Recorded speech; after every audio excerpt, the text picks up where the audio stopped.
This is the history of the Michigan craft hemp industry and the family who started it. Father Joe Brown was released from a federal prison in 1999 after serving a 36-month sentence for conspiracy to cultivate, import, export, and distribute cannabis, where he pled guilty. The Michigan Hemp Farmer Association was co-founded by Father Joe Brown. Mr. Brown serves as the executive director of the Michigan Hemp Farmer Association. The MHFA was started in 2009 as a Facebook page called Conservative Christians for Cannabis Reform. The group and page focused on establishing taxed and regulated cannabis and the hemp industry in Michigan. From 2009 to 2018, Joe Brown was the face and the voice for Christian values in cannabis reform. In 2018, the USDA legalized hemp, and that's when board members voted to separate CCFCR into the cannabis industry and created the Michigan Hemp Farmer Association that would serve as protectors, advocates, and educators for minorities, women, and cannabis felons in Michigan's industrial hemp industry. In the spring of 2014, Joe Brown and his family had the only legal hemp farm and hemp food processing license in Michigan. So naturally, they invited friends and a few cannabis industry leaders to celebrate and educate everyone on hemp. That was the very first Michigan Hemp Festival. It was on that day that his family and friends started the annual Blessing of the Hemp in Michigan.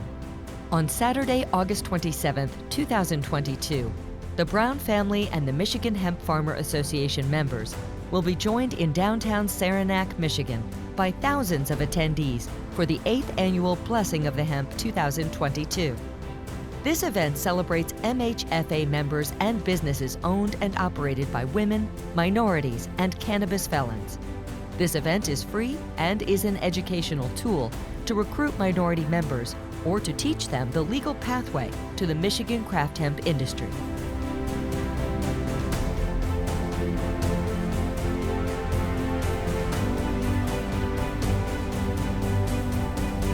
Hello, everybody. Welcome to the 8th annual Michigan Hemp Festival. If this is your first time being here, welcome.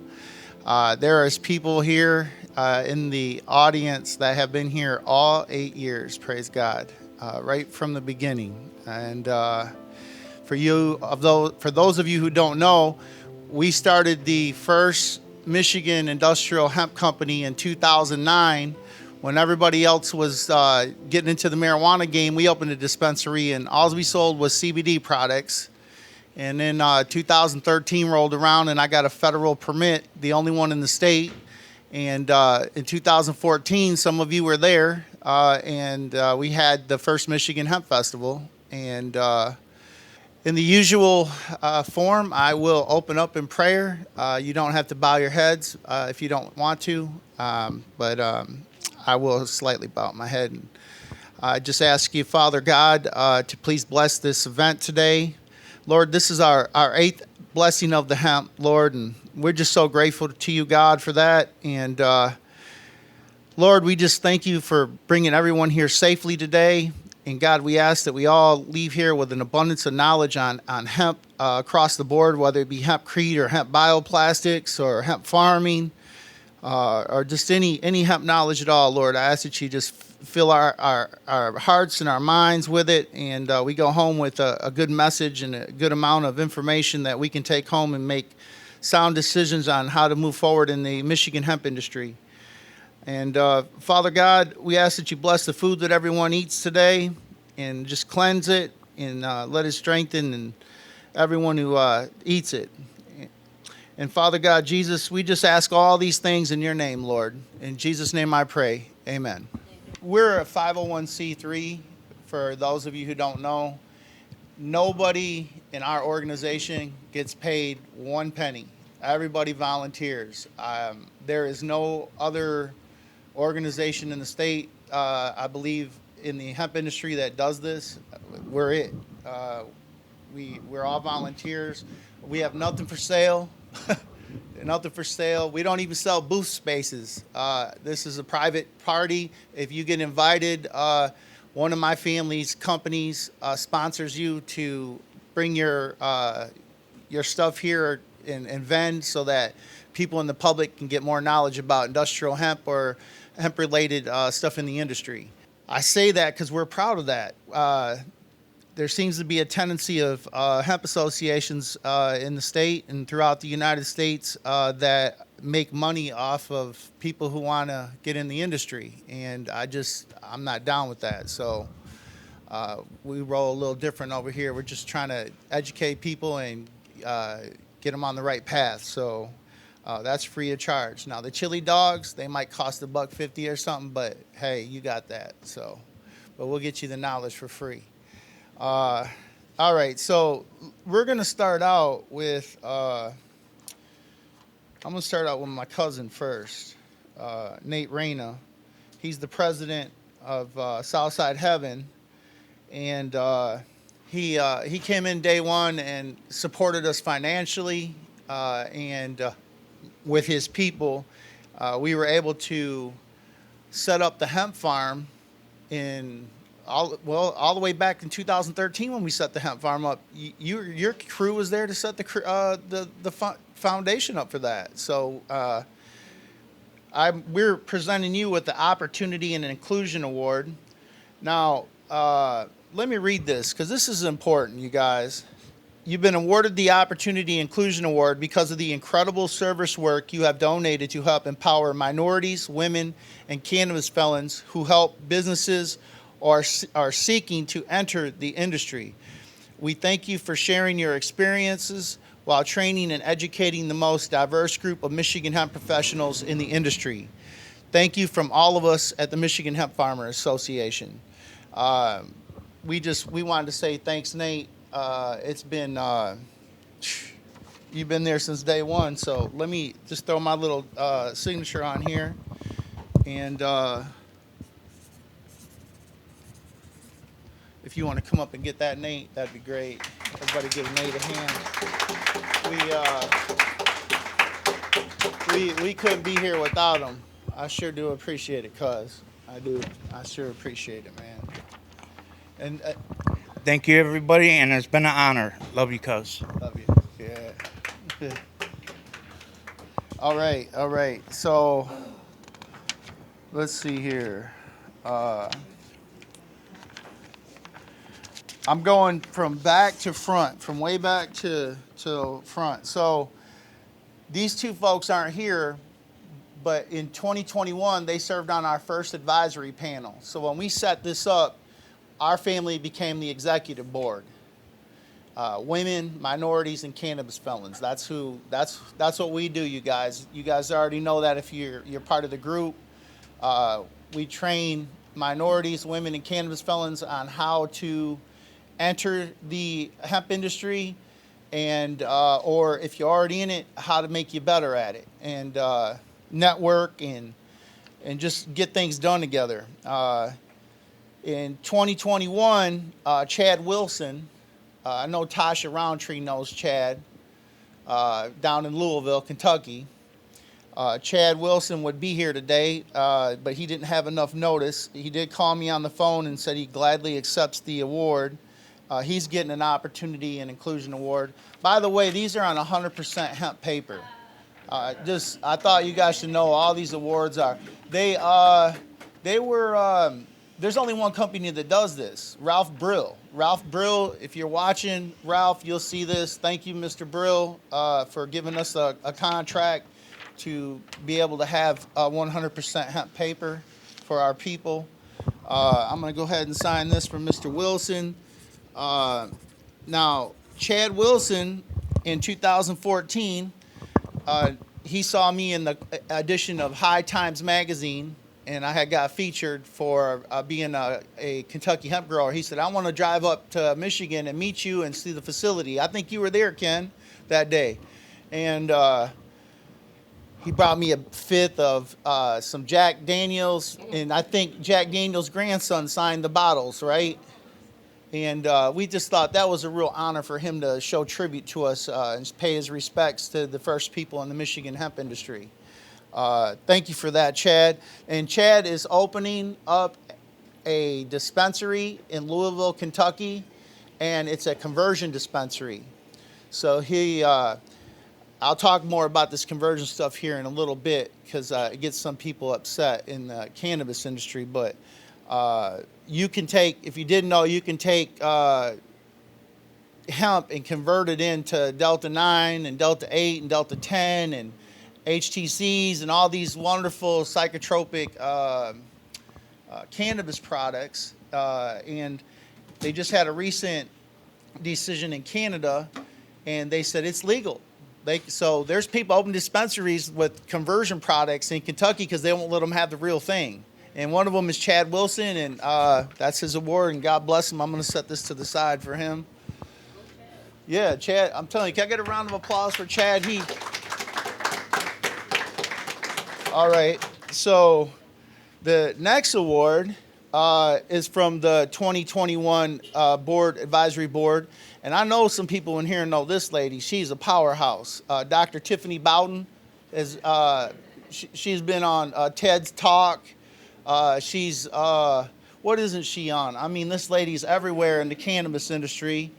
I met Tiffany in 2014. She used to own Comfrey Tree Cannabis. Does anybody remember that? Isn't that where we met, Tasha? We met in Atlanta, didn't we, there?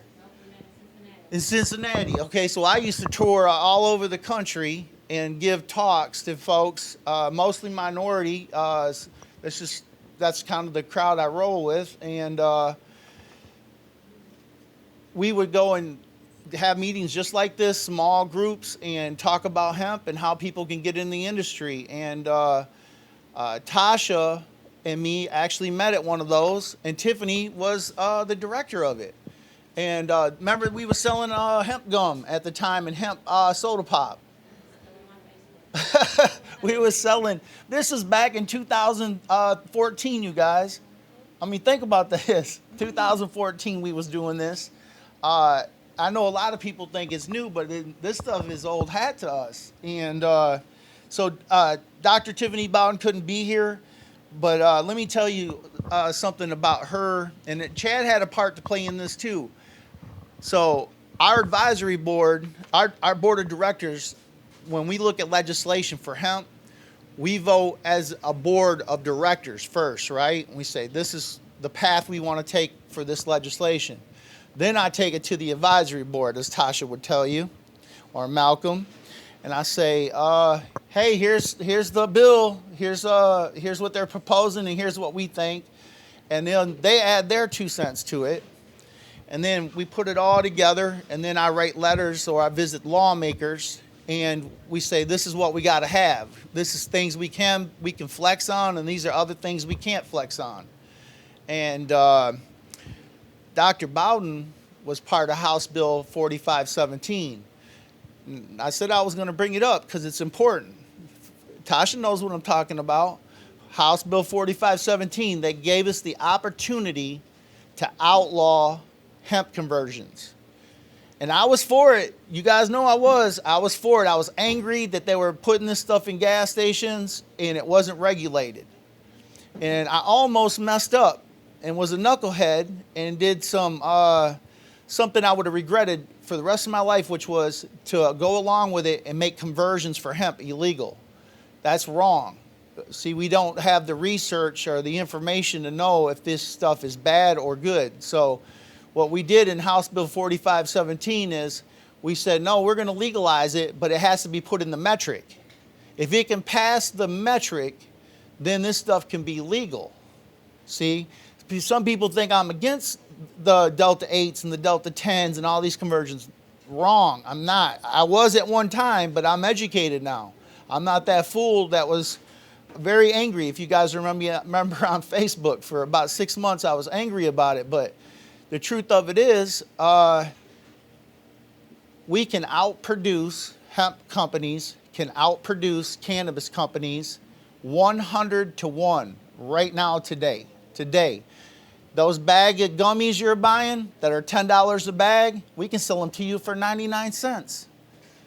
Yeah, they're only going to be isolated compounds in those bags, but that's all that people want in the rec industry. They just want a little buzz. So this is where, the Anheuser-Busch family, if they were to have contacted me, and obviously I couldn't tell you if they have or haven't because of confidentiality reasons, but companies on that level, if they were to contact me and say, we want to put beverages out with conversions in them here in the Michigan rec market, I mean, that could have actually, them phone calls probably happened. I can't tell you who I talked to exactly, but there's those conversations, and we have the laws to have it.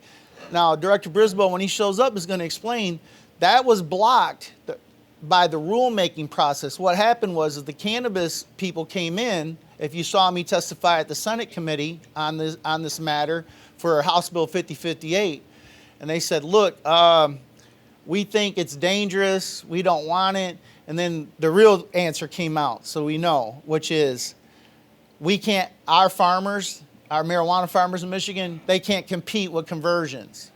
See, because they know we can produce, it's limited. See, with marijuana license Class C, you can only grow so much. You can only grow so much.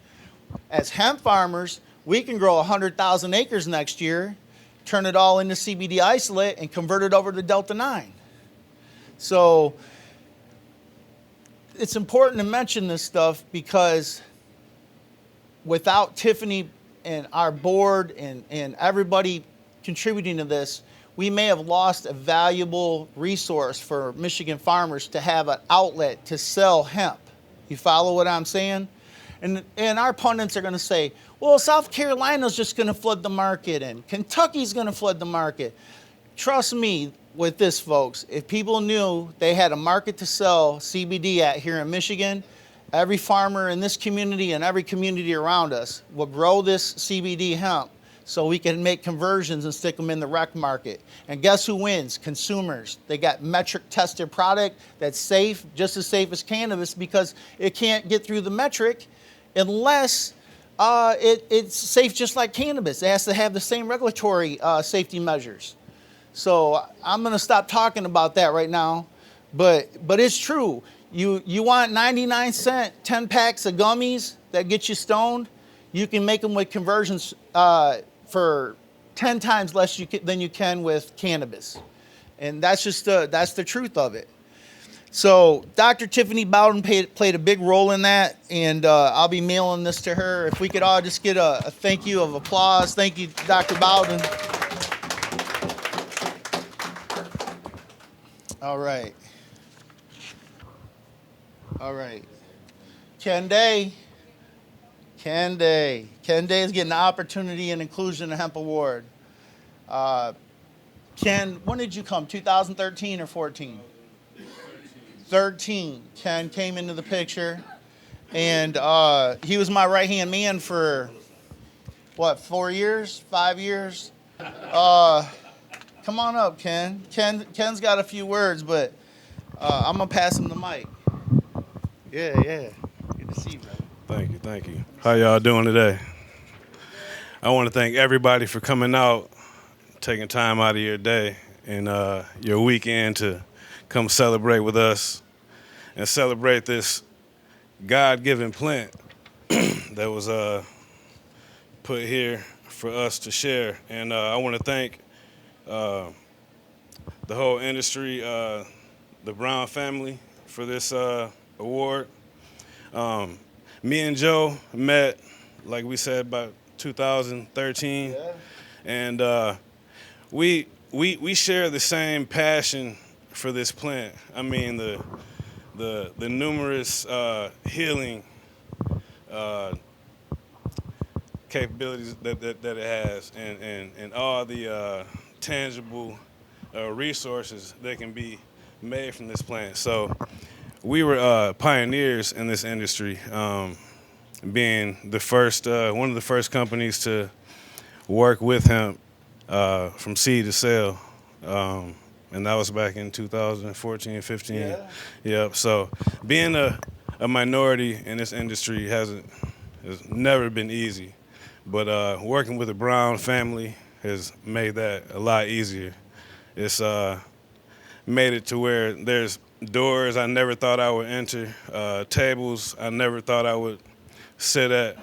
So I want to thank Joe and the Brown family for recognizing my talents 10 years ago, because if it wasn't for that, I wouldn't be here right now. I wouldn't be fulfilling what I feel is my destiny in life, and we all have something to give.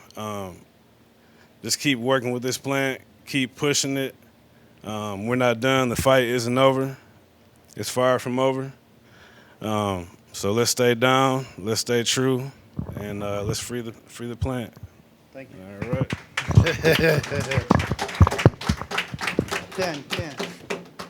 Ken. Got to take your award with you, buddy.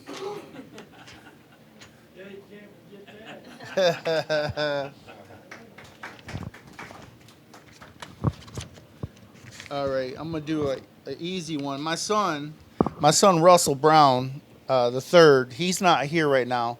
He's getting an Opportunity Inclusion Award. He does a lot of our social equity work here at the association.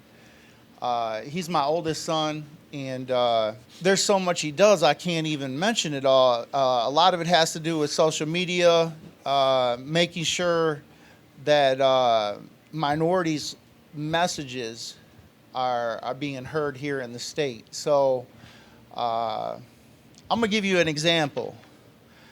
So we opened the very first hemp farm market in the state in 2014. And so we started in, my son Russell says, Dad, we need to invite other minority hemp companies to come to the farm stand once a week so that we can all network and sell our products in one central location. And I thought, well, that's great. So we start looking, and Ken will tell you this, there was, what, 4 of us in the whole state, minorities? I was like, we're actively looking for minorities, women-owned, cannabis felon-owned hemp businesses, and there was none. And so my son, Russell, and Harrison played a part in it too, said, look, we have to start getting involved with this social media, and because I didn't believe in it. I didn't believe in Facebook. I didn't believe in none of that stuff. I thought, I come from a different business background than that. And if it wasn't for my son Russell, we wouldn't be as far along as we are, you guys. The message would be very silent. When you use social media the way my son has taught us to use social media, the message carries out loud and clear, and it gets across to a lot of people. Consider this, we're the smallest demographic group, right? There's hardly any of us minorities, women, or cannabis felons in this industry, and we represent that group specifically. And we did more legislation and participated in more legislation in the last 5 years than any other hemp organization in this state. That's a fact, and I'll challenge anybody that wants to challenge that, especially in 2021 and 2022. Consider this, House Bill 5058, we just about legalized hemp food for humans and animals. We blew it through, our bills blew through the House, and then they got trapped up in the Senate because at the hearing, my ex-attorney, Denise Policella, God bless her, showed up with her left-hand woman and said, hey, we can't have this, and we got to work a deal out. So now these bills are stuck in committee. I believe in the Agricultural Committee, but we're out of session right now because it's summer. But we'll be going back at it. I'll talk more about that in a little bit. But, it gets me frustrated. Why, this is going to be, everything's always aired. Everything's always on YouTube. That's where we reach thousands of people, okay? I say this because I know this is going to be captured to these groups that are in the state that say, well, we're a hemp organization, we're for hemp. Please show up. Let me encourage you, show up to stakeholders meetings. Show up to any meeting. Return emails when we ask you, do you want to participate in these bills? Can you weigh in on these, please, sir or ma'am? Oh, yeah, and then they don't get back to you. Then what makes it worse is once we get the bills on the floor and they say, darn, these guys are actually doing it, then they hate on us and say we never got a chance to be in it. And I'm telling you, on my heart, God knows it's the truth. And my son's looking at me with a serious face because he knows I call these people day after day after day, these big hemp organizations. I'm not going to say no names. They know who they are. And say, hey, what do you think about House Bill 5058? Oh, we don't really got anything to say about that at this time. Are you kidding me? This is in the Senate. And you can't weigh in? It's like we're in a competition, and I don't want to be in competition. You win. You win, but help us get the bills done so we can help farmers here in the state. I mean, everybody here knows you can go to any gas station in this community or any community and buy CBD gummies right now. If you got a hemp license from Ebnard right now and you are manufacturing gummies, you risk losing your research license. Your ability to process could be jeopardized because it's adulterating food products and it's federally illegal. We all know this. So who gets punished? Local guys who pay the $1,350. Us, all of us. Not the guy from Kentucky who's shipping it in over here to the gas station that they're not going to enforce it. It's us, the local people, who get punished for it. So I'll stop on that for right now. But my son Russell, he's on vacation. That's a different story, but I hope he's having a good time. I'm getting one too. I don't even need to get into it, but I'm getting one because I got to hang it on the wall because I do a few things in this industry, so I feel I deserved one. But I won't bore you guys with all the details. I'm sure you know some of them already. Let's see. Okay, I'm going to do Nur Uden. Okay, he's not here. He's in Texas. He's at Texas A&M. So all this hempcrete and all this hemp bioplastic stuff that we're doing, he's the scientist who's going to stamp it when we say, okay, we got something ready to go to market, whether it be these hemp tiles or it be hemp fishing lures. This is the scientist that's going to be able to, it's on our advisory panel, our advisory board, who will be able to say, hey, this is what this product is, this is what it does, if it's safe, if it's toxic, if it's non-toxic. You know, we need to know all these things. We got to fire test these wall panels. There's a lot of science that still has to come because we're in research and development for this stuff. We're very fortunate to have this scientist from Texas A&M volunteer. This is what he does. So Nur, we thank you for what you've done and what you're about to do, because he's about to do big stuff and take us to another level. All right. Let's see here. All right, I'm going to do Josh Bennington. Josh Bennington started out, he's getting an Opportunity and Inclusion Hemp Award. He started out dating my daughter, okay, and working for me at the hemp farm. And all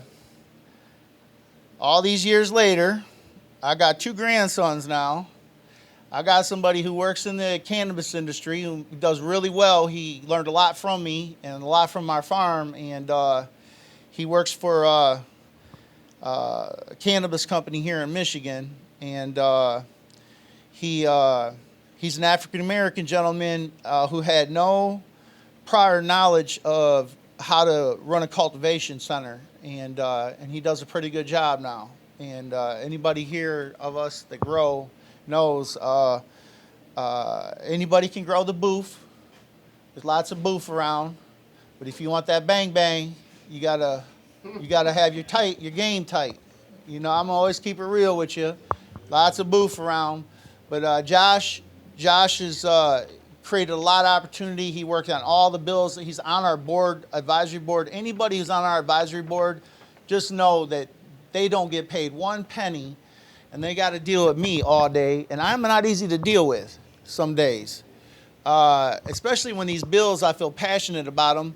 I'll be emailing you guys, driving you crazy. Look at Malcolm's over there shaking his head. Because it's important that minorities have a voice in the industry. We're it. We're it. I mean, who? Tell me where are they at? Because nobody's showing up to the meetings. I reach out to people, they don't email me back. They don't call me. So, another Opportunity Inclusion Award. This is to Jeff Vega. Jeff Vega, he's got a booth outside. Him, his wife, and salesperson, Greenacre Farms. But he's our political advisor. He's the guy in the House. He's the guy in the Senate. He's the guy who got Gina Johnson elected, praise God, if Gina's here yet. And Gina's going to come talk to us about the importance of Michigan hemp farmers associations, right? Making the rules and the policies and the legislative language for all of us who actually are the Michigan hemp farming people, instead of these out-of-state big corporate companies, or how about this, big corporate cannabis companies trying to make decisions for hemp companies. It's disturbing, you know. It just shouldn't be happening. Hopefully we get enough people elected this time around where we come in and we put the shutdown on that. And, you know, hey, don't get me wrong. If you're from, I'll use one name because I work with them, the Hemp Roundtable. If you're from the Hemp Roundtable and we've worked together, don't just put something in a bill together and shoot it to the House. Run it by us first. We're the home team.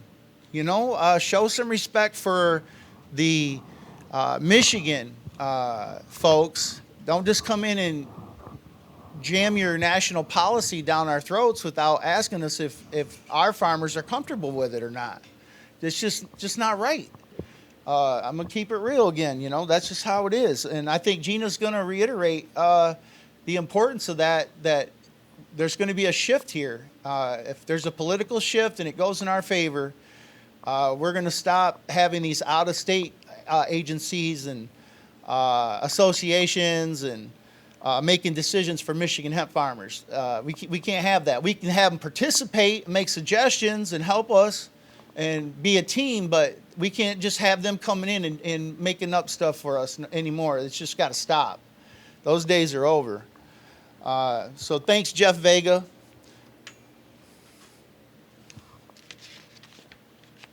All right. Tasha, you know I got to talk about Tasha Roundtree. She's a legend. Yeah, you know it. Me and Tasha, not to take anything away from anybody else here on the board or any of the boards, the advisory panels or anything. But me and Tasha talk a lot. We talk a lot. We talk just probably about as much as me and my sons talk, because she's my eyes and ears. She's very well connected, not just in the hemp industry, but in the whole industry, the whole cannabis industry across the United States. You know everybody. Sorry about that. So Tasha and me, I thought it was Atlanta we met, but it was Houston, Cincinnati. And we met at Comfy Tree Cannabis Academy. And I was talking about hemp, and I think it was 2014. Was it? Maybe 15. It was 14 or 15. We were talking. I think it was 15 because we had the CBD pop and the gum. So, yeah, I think it was 15. And Tasha and me have, we don't always agree, but we get it done, don't we? We get it done. If you guys didn't know, we're nonpartisan. They'll say, well, Joe works with the right side all the time. Well, maybe. I mean, consider House Bill 4517 was wrote by a Democrat. So, and cannabis people don't like that bill, but it was written by a Democrat. So, I mean, you can't have it both ways. I work with everybody. If you got a bill and it's going to empower minorities, women, and cannabis felons in the hemp industry, I'm down to talk about it. Let's talk about it. Let's see what it's got to say. We'll run it by me and my family and all of our people, and see if we can come up with something. Tasha's always there every time for these things. Uh, we're both equally frustrated about House Bill 5058 package being derailed by big corporate cannabis. I want to mention another thing about that too. It wasn't just big corporate cannabis, because I've been saying that publicly. I want to make it clear right now. AFCO too, AAFCO. They called MDARD and all the agencies that are for agriculture in the United States. I think it's the American Animal Feed Coalition or something. Can't remember how the acronym, but it's the feed people for animals.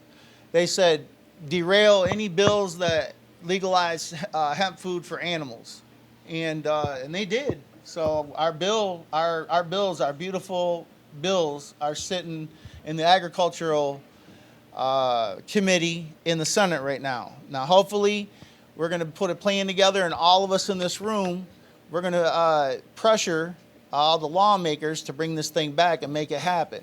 So, Tasha, do you have anything to say? Would you like to come up and speak for a second?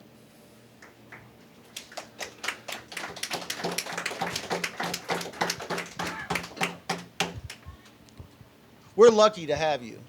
I thank God for you. I'm serious. I thank God for you and everything that you do.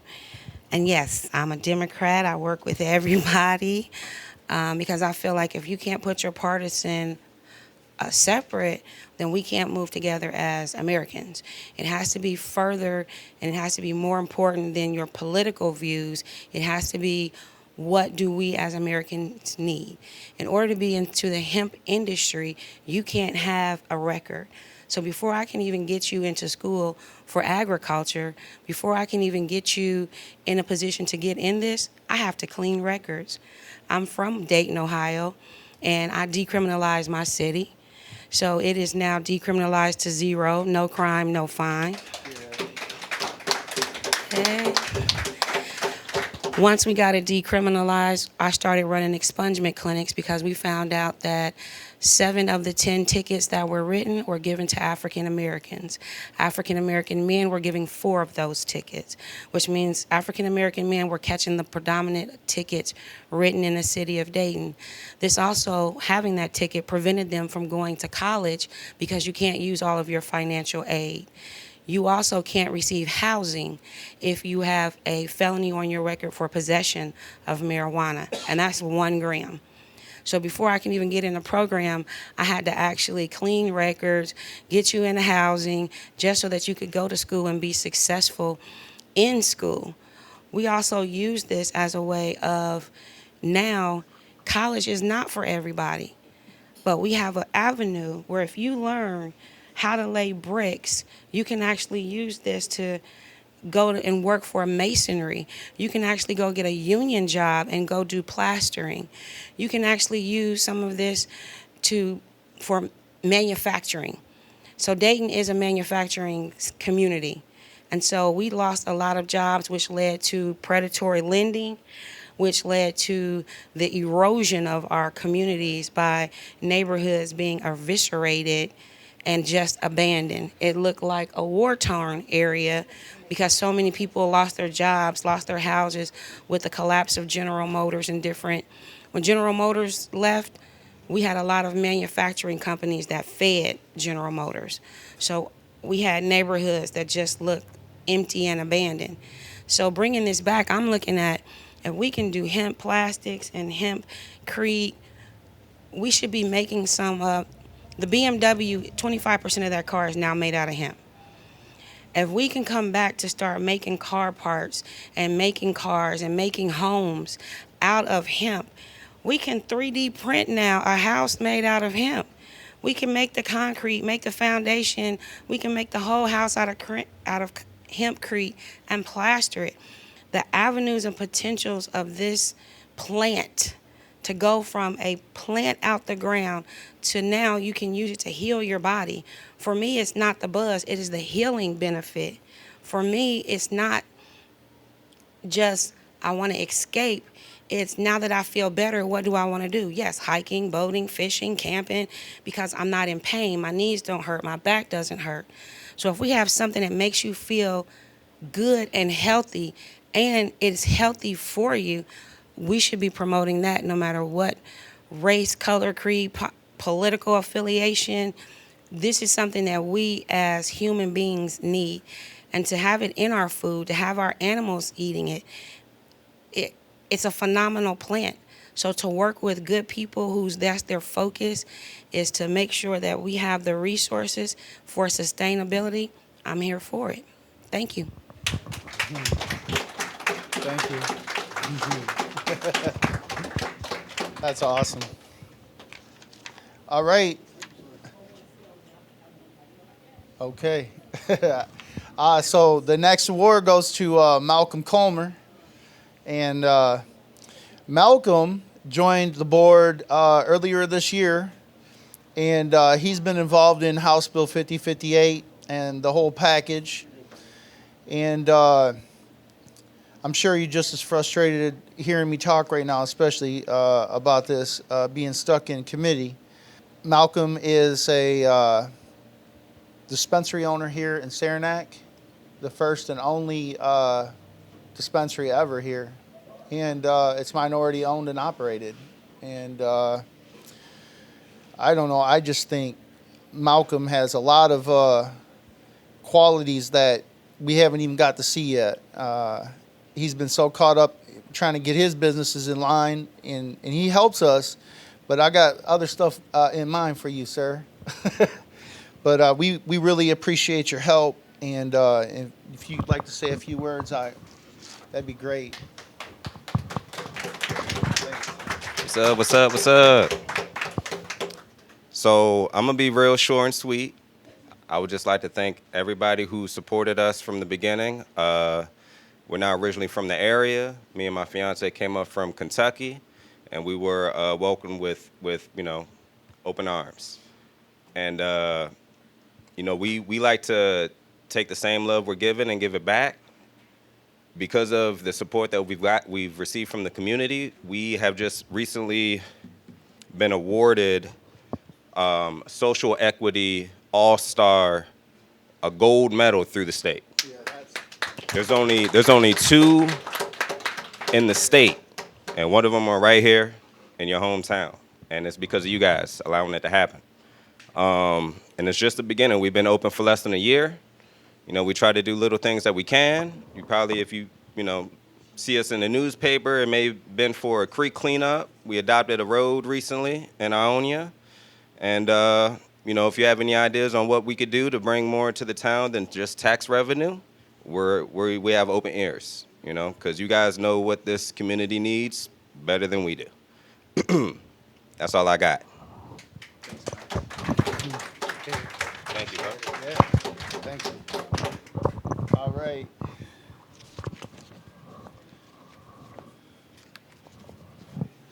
All right, everybody.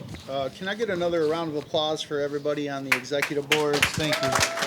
Appreciate it. You guys, we've been doing this with a federal permit for 8 years, almost 9 years, and we could not do it without all you folks. I mean, it would be impossible. For you guys to donate your time and resources and your experiences, priceless. I mean, just priceless.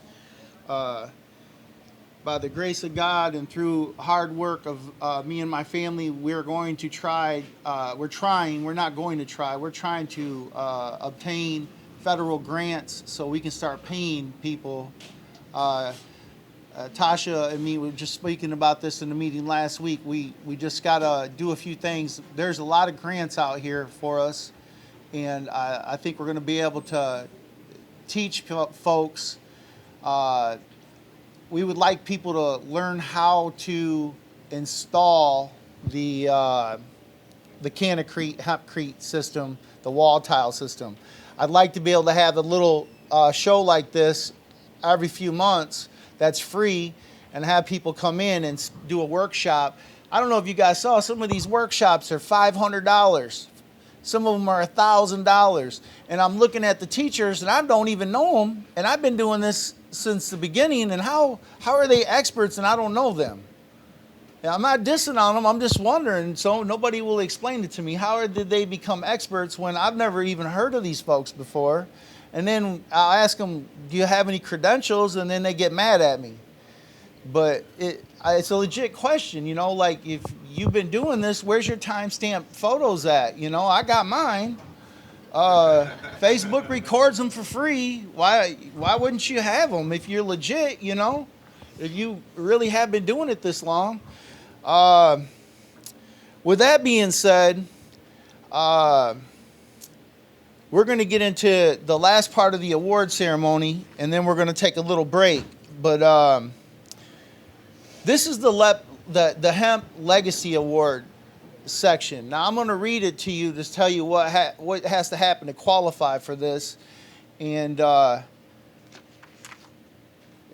Michigan Hemp Farmer Association honors and pays tribute to those individuals and their companies that established hemp businesses on or before 2014. So that means pre-legalization, where everyone got to do it. If you own one before that, there's something unique about that. So we want to recognize that. The person receiving this Hemp Legacy Award should be recognized by everyone in the industrial hemp industry as a hemp industry pioneer. It should be recognized that these individuals went above and beyond what most have given to build what we call the American hemp industry today. The hemp legacy that these leaders have given freely directly empowers minorities, women, and cannabis felons who own hemp businesses and those people who seek to enter the legal industrial hemp industry. Without your sacrifices and dedication to building the American and global hemp industry, industrial hemp would have continued to be illegal. The Michigan Hemp Farmer Association thanks you on behalf of our members and every single person in the U.S. industrial hemp industry. And I think that's a big deal, you guys. I'm gonna talk about Richard Rose because he's the longest one here. Anybody here know Richard Rose? Show of hands. I know you know Richard Rose, don't you, Tasha? You've heard of him, right? Yeah, he's a legend. So Richard is thick, rightfully so, though. So bear with me, you guys. Richard Rose started a movement by being the first market sophisticated branded perishable foods made from hemp seed to the masses, not only proving the viability of a new industry, but changing society's stigmas too. His work provided a roadmap for passionate, innovative, values-based leadership in business and society. The revolution in food he started became hemp's first billion-dollar industry and today is 90% of Canadian hemp. For over 4 decades, Richards has been a leading innovator in the natural food industry, such foods as tofu-rella, cottage tofu salad, and La Tofu sold around the world. Then in 1994, he pivoted from soybean to using hemp seed, an older and far more nutritious protein source. He was the first food professional in hemp foods in North America and paved the way for those inspired below. Since 1980, Richard invented, produced, marketed dozens of products based on tofu and was the only small or natural food company called by the leading innovators of 1986 by Food and Beverage Marketing magazine. In 1986, Tofu-rella was introduced, sales which landed the firm on the Inc. 500 list for the fastest growing companies in 1993. Think about this. In the 80s, this guy's doing this stuff with hemp. I mean, just incredible.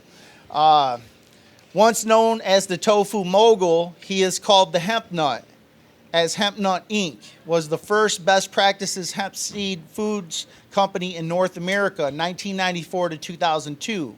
He was the first by years to introduce shelled hemp seed to North America and designed a new company around the vision of branded shelled hemp seed, international food sales, and distribution network that became the proof of concept business model of the hemp seed industry of this day. The first significant change from millennia of fiber hemp. Hemp as a commercial food is hemp 2.0.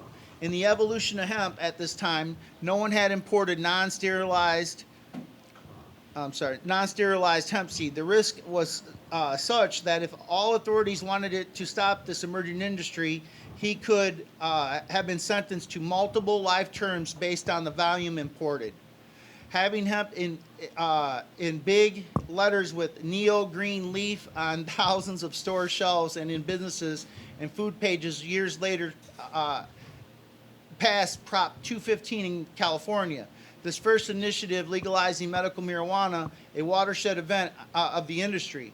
Hemp and thus CBD is a sharp tip of the cannabis legalization spear.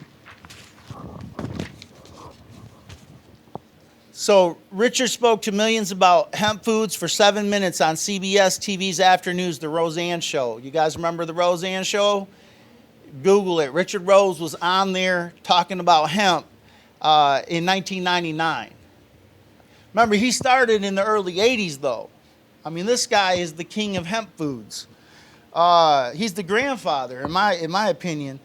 He's directly responsible for the use of hemp seed in over 35 hemp industry mills, including cannabis cups in Amsterdam, the NAIHC dinners, and the HIA conventions. Spoke on hemp seed foods many times at industry conferences, inspiring many to enter. Mentored dozens of companies. One of them is our company, our association. Mr. Rose played a huge influence on what we do. Funded a large hemp seed breeding project. Introduced hemp foods to actor Woody Harrelson with Richard Atwright. The Body Shop founder Anita Roddick. Activist Ralph Nader. CIA director, hemp lobbyist James Woosley, and millions more. Co-sponsored the 1995 Navajo Nation Hemp Project, had the first and largest online store for hemp foods, opened the very first vegan restaurant in California, organized 27-member global supply chain for hemp seed foods, exported soy and hemp foods to Europe, Canada, Japan, China, and Austria, worked on the first campaign to legalize cannabis in California with Prop 19 in 1972. I mean, this guy has been doing this longer than I've been alive.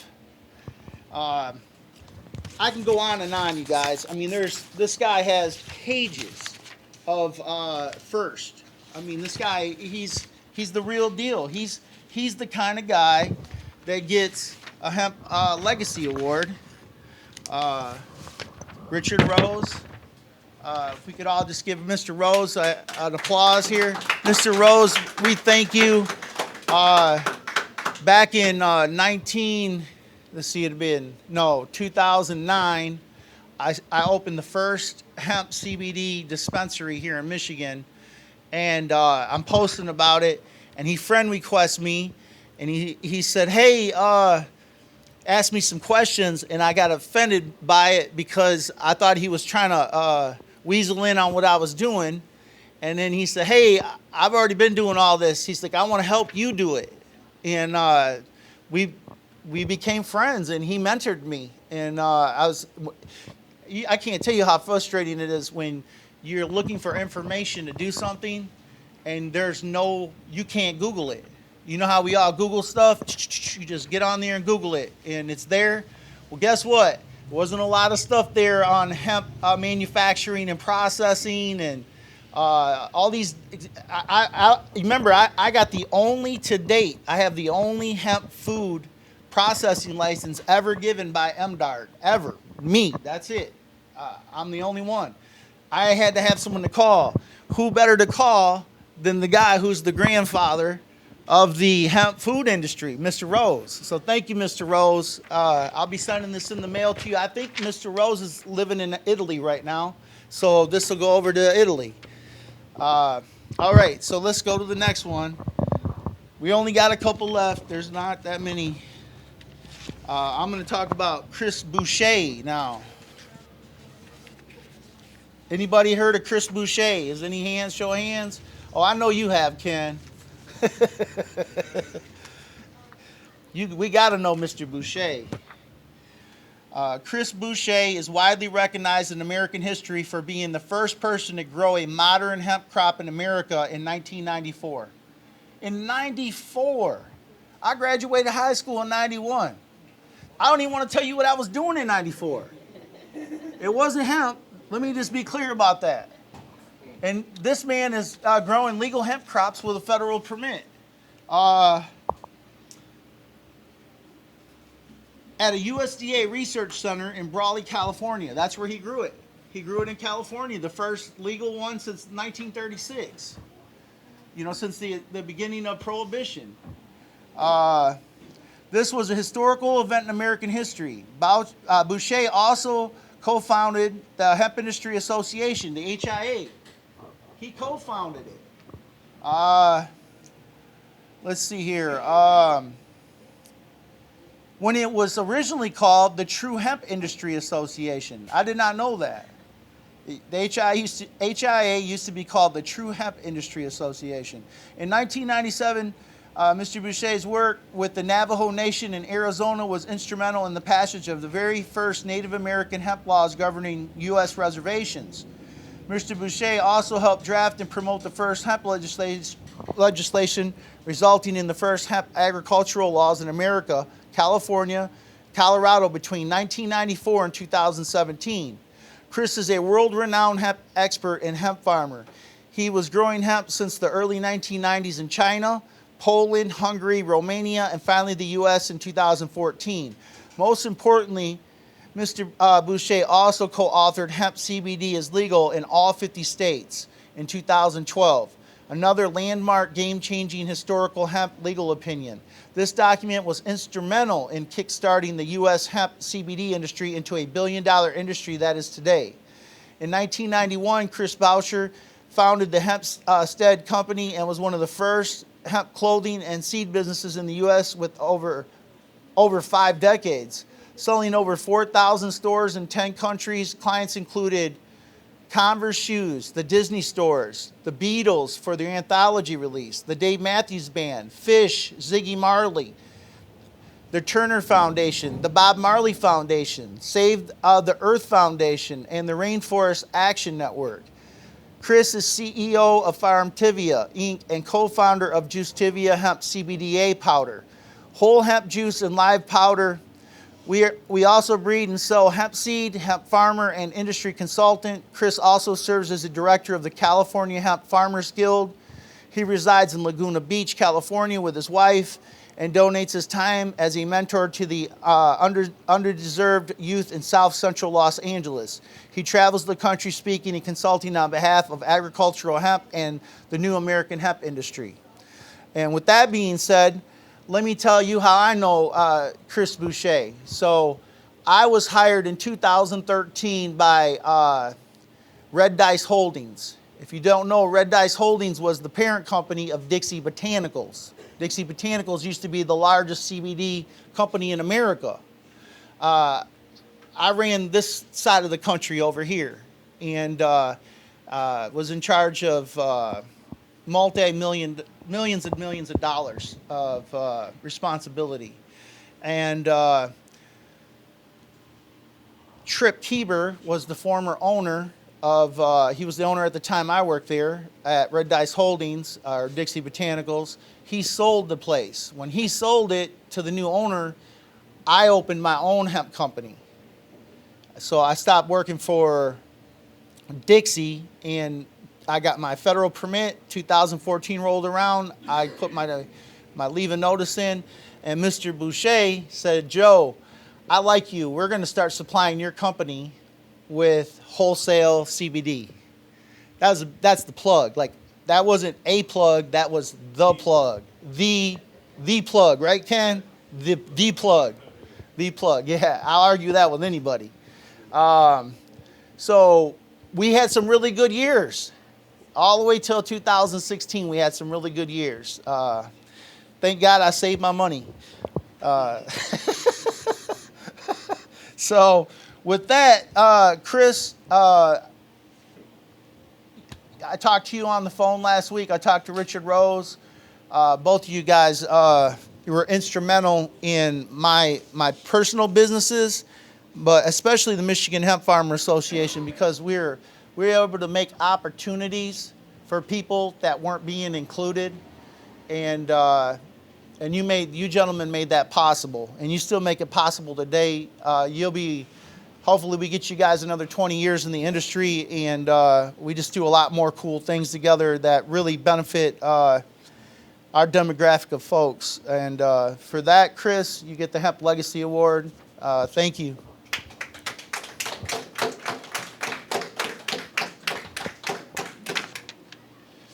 All right, I'm gonna do my son next. So my son, Russell Brown III, is getting the Hemp Legacy Award. And I'll tell you why.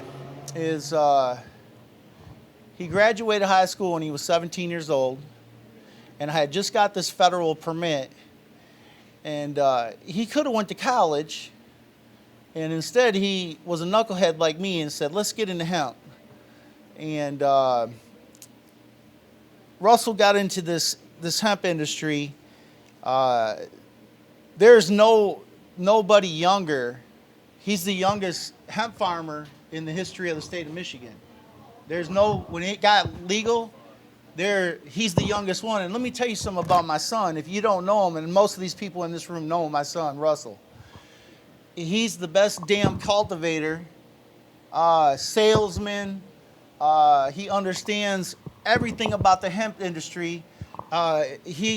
If I can talk him into it, he'll be the next executive director of this organization because he understands what's going on, where it's going, and what all of us need to make our lives successful. Every one of us in this room are tired of losing money in this industry from overregulation and not being regulated. Unregulation and overregulation is killing us.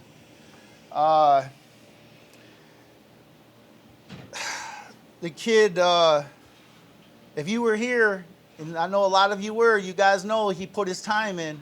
We're not just giving this award to him because he's my kid. He earned this award. And I'm going to tell you something about this. He should have got this award at other events. Every event out there that has to do with hemp, they should all understand that Russell Brown Jr. was the youngest hemp person in the state of Michigan. He's the one who got it started in the legal industry. So, God bless him. I hope he's having a good vacation with his friend, and I'll save this for him. If we could give him a round of applause.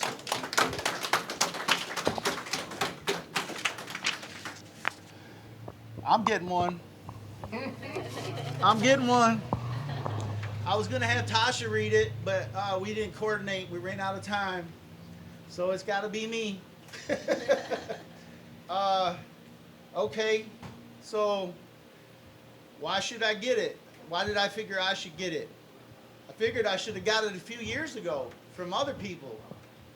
And I'm like, dang, it's pretty messed up. I got to give myself this award when other organizations had the opportunity to give me this award before I had to do this for myself. Because it shouldn't have to be said. It should already be known. It's, so, let's see. We'll go all the way back. So, we'll go back to, 2009. I could have opened a cannabis dispensary. Didn't want to do that, so I did hemp. And we opened Michigan's first hemp dispensary. And what do you know? Everybody else is getting raided except for us. The police kind of came in, was testing our stuff and saying, what's going on here? This is weird. I even had somebody tell me that. Why are you selling this? Doesn't get you high. We're on a different level, man. It's about getting well, not about getting high. And so they left us alone. We had 4 years running as a Compassion Club US, and we ran 4 years without any raids, without any forfeiture and seizure. We were quite often asked to testify again in Senate hearings and in judicial committees. We're very politically active. Then I started buying products from Dixie Botanicals in Colorado. And what do you know? They hired me to be their manager here in Michigan. and we did just multi-millions of dollars in hemp sales here in the state of Michigan and in the Midwest under my supervision. Then I resigned from there and opened the Michigan Hemp Company and Bluegrass Natural Remedies. And that was with a 7606 federal permit. When the federal government in 2013 gave me the federal permit, and in 2014, MDARD, the Michigan Department of Agriculture and Rural Development, gave me a food license and knew it was for hemp, even though there was no hemp program here, right? That made me the first legal food hemp producer and processor in the state of Michigan. Whether it was called that at the time is irrelevant because they knew what I was producing, hemp foods, with a Michigan hemp food license. That's historical. That's just it just is. There's still me and Ken both went to the what was it called, Ken? The food celebration. What do they do every year? For MDARD, what is that called? Well, they have an event, MDARD does, every year, and it's to celebrate food processors in the state. All the food manufacturers get invited. You have to be a legal food processor licensed through MDARD to go. We always went. We went for 4 years in a row. The only other hemp company that went was Mary Jane Seed Company, and I'll mention her because she deserves to be mentioned, but she was not a cannabinoid food processor. She was a seed, and she did the other stuff, but not cannabinoids. We were the first cannabinoids, but Mary Jane was the first overall. So I got to give her props because she's an OG too. We started our hempcrete research, building hempcrete products at the very first Michigan Hemp Festival. That was in 2014. Nate's crew from Southside Heaven literally carried in 2 tons by hand, a quarter mile into the property so we could, through swampland, so we could start hempcrete projects for our company and for the first Michigan Hemp Festival 8 years ago. Just amazing. Part of that wall's still standing. Yeah. Yeah. It's amazing, you guys. We started working with hempcrete 13 years ago, all together. So, when I see all these new guys saying they're first, and you see me agitated, that's why I'm agitated. I'm rightfully so agitated, Ken. You guys, this man is not bragging on himself. He is stating facts that can be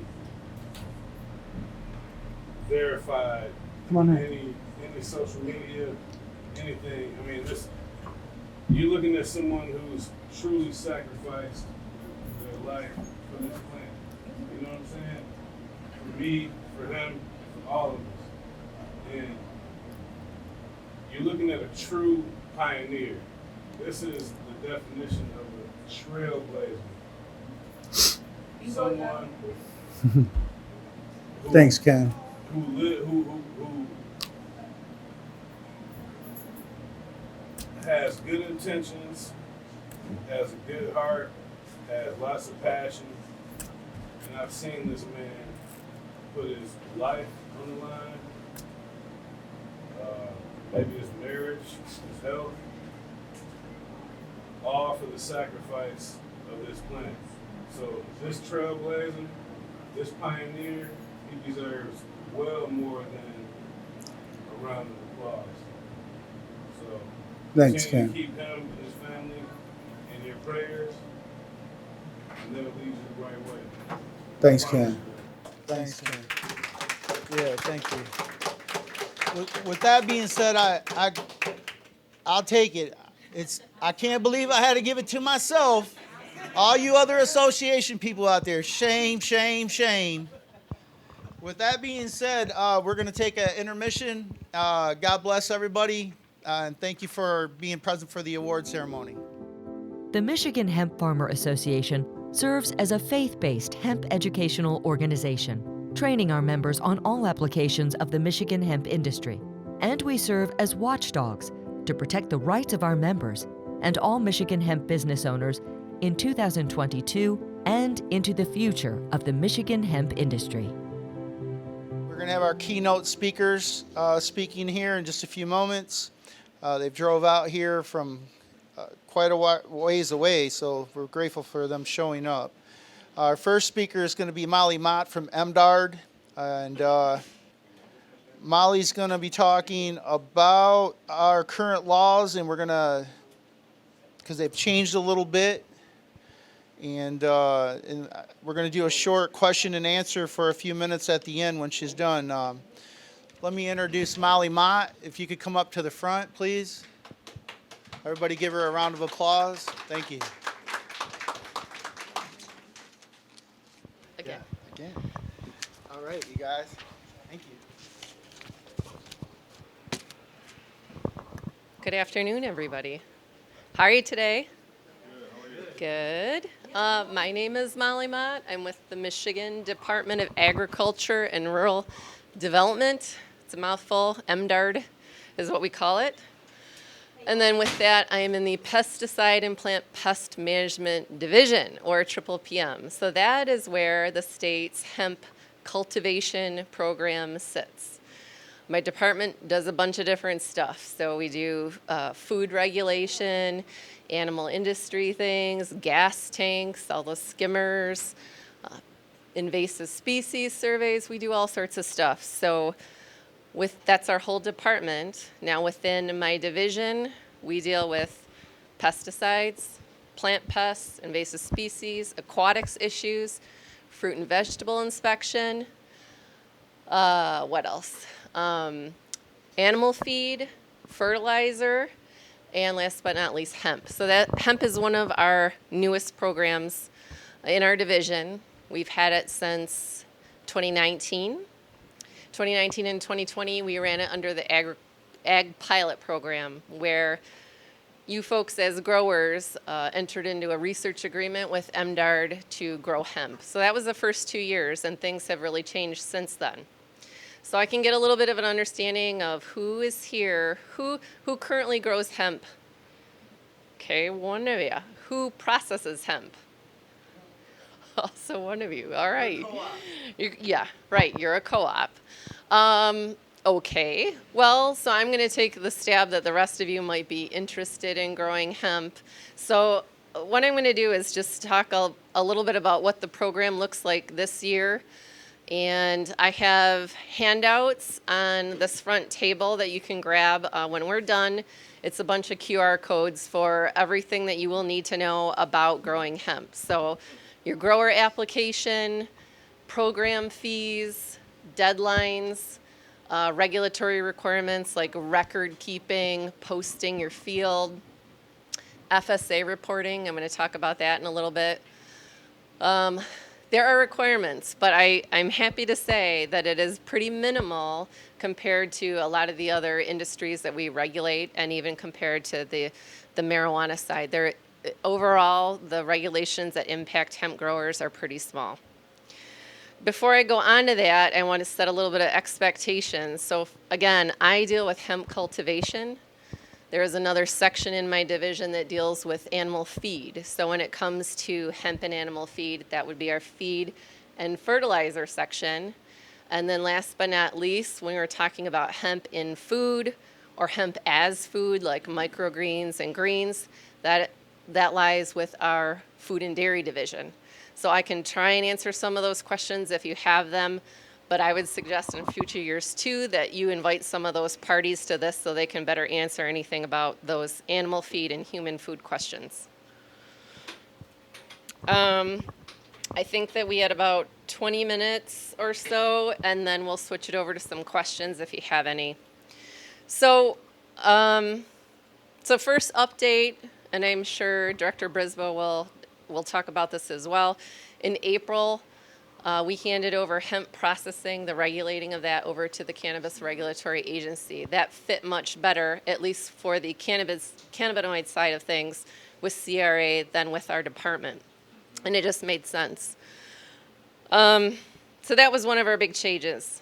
Some of the different things that happen when we switched from an ag pilot program to what our current law looks like.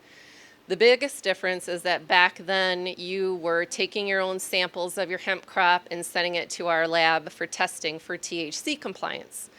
Now it's one of our inspectors, our plant health inspectors, that come out 20 to 30 days before you're ready to harvest, and we take the samples and then we send it to our lab for THC confirmation, because your crop has to be that 0.3% or less, okay?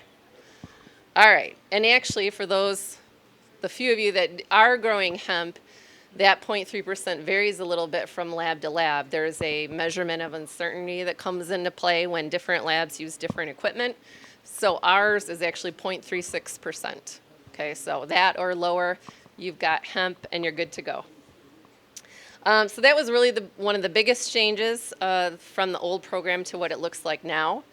But in addition to that, we had to implement a variety of different inspections so we could fulfill our duties in covering the state law. So one of those things is hemp grower inspections. So on top of us coming out to do your sampling, we also go out and do inspections about every other year with you to go over all the requirements. So like I mentioned before, things like record keeping, posting, documenting where you get your seeds, clones, or transplants from. Those are all things that are part of our law. You have to keep records on.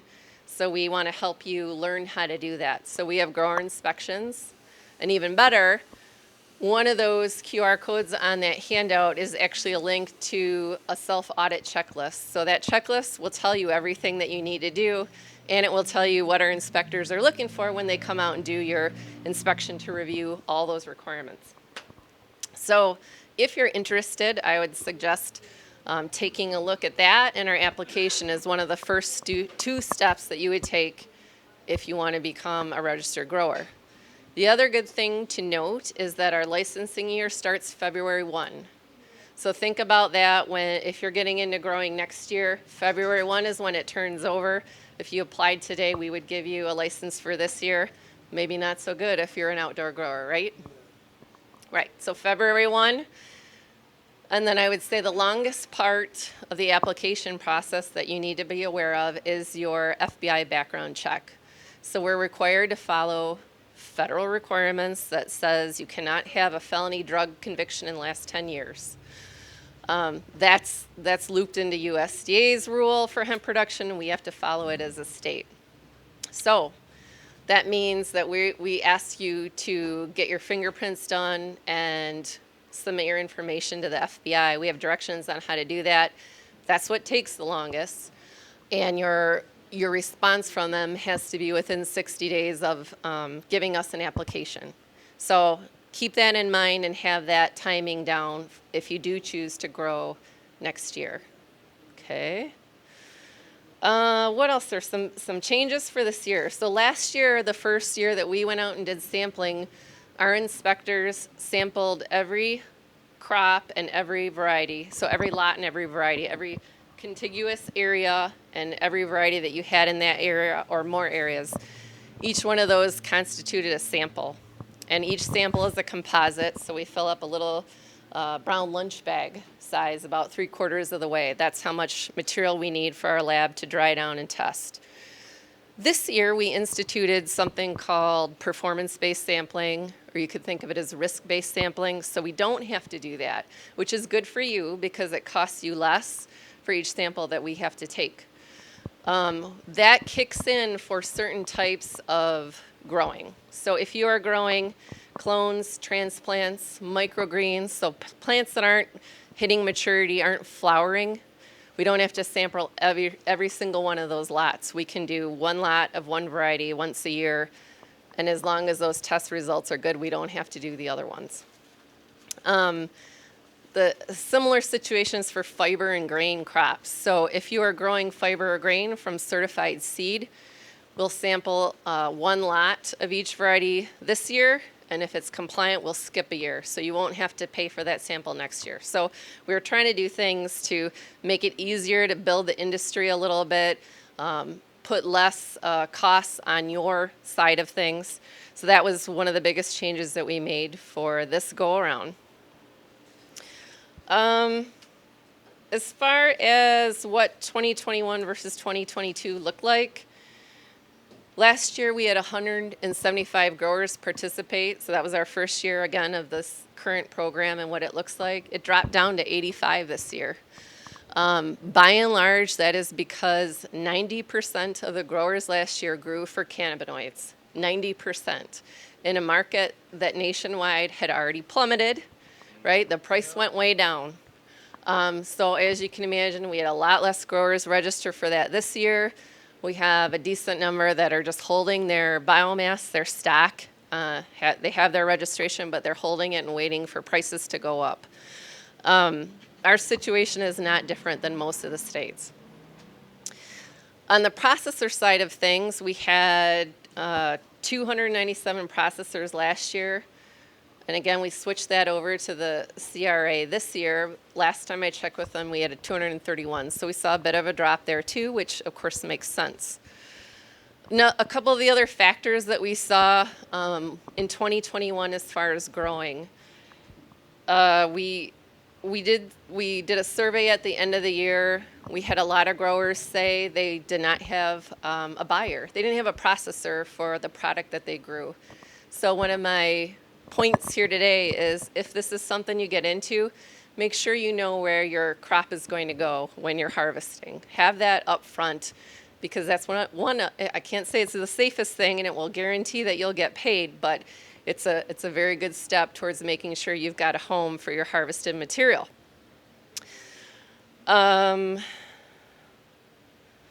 What else?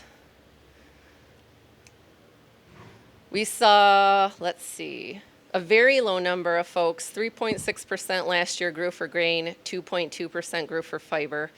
And of course, that's tougher, right, than the cannabinoid market. They can't just snip off their buds and they've got a product that they can sell. So that's it's a tougher area, because when you grow for grain and fiber, you also need to have a processing plan in place, someone that's going to buy that, which means we need the infrastructure built up in Michigan as well. So you have a home to send your material, whether you're going to do animal bedding or hulled hemp seeds. So again, I can't stress enough, make sure you have your processors lined up before you decide to grow. Other updates, cherry wine was actually the most sampled crop that we had, again, a cannabinoid crop. 68% of our growers grew from seed versus clones or transplants. We had, and I think this is a really good success story here, 91% compliance. So that means out of all the samples, 274 some that our staff collected, 91% of those were compliant as far as THC level goes. That's a big deal, because in the prior year and in 2019, it was a lot lower. We saw a 46% improvement in compliance in 2019 compared to 2019, and then a 56% improvement compared to 2020. So that tells me that the folks that we do have growing are paying more attention to where they're getting their seed from, making sure that those are from lots that have been compliant in the past. The genetics are getting better, and those are all things that improve over time, right?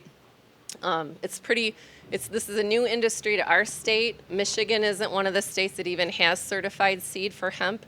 So our growers that are looking for certified seed are getting it from other states. Hopefully over time that's something that will change as well, because we all want to see the industry grow.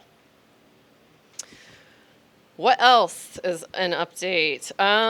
USDA. So some of you might know that certain states, 6 of them right now, 7 at least so far for 2023, have chosen the USDA to manage their hemp program instead of Michigan, or instead of their own states, I should say.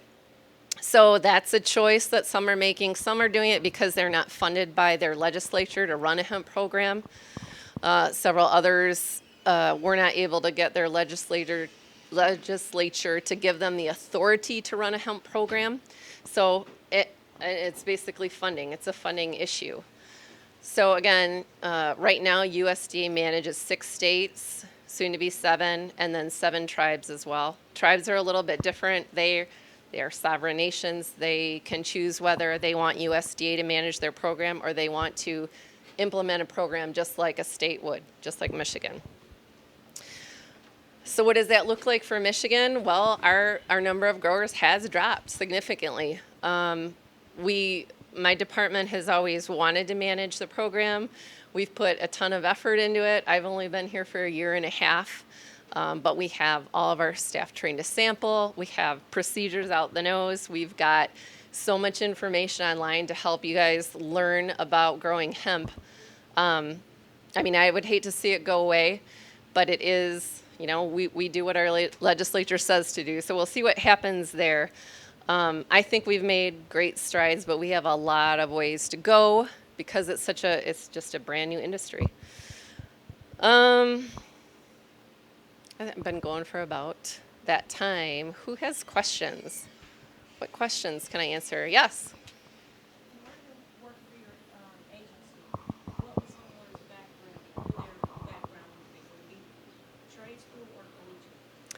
Depends on the position and the division. So in my division, pesticide and plant pest, and I mentioned feed, fertilizer, I do hemp. We are a very sciencey based division. So ours ranges from botany, entomology, forestry, natural resources, bachelor's degrees of that nature. We have other divisions like our animal industry division.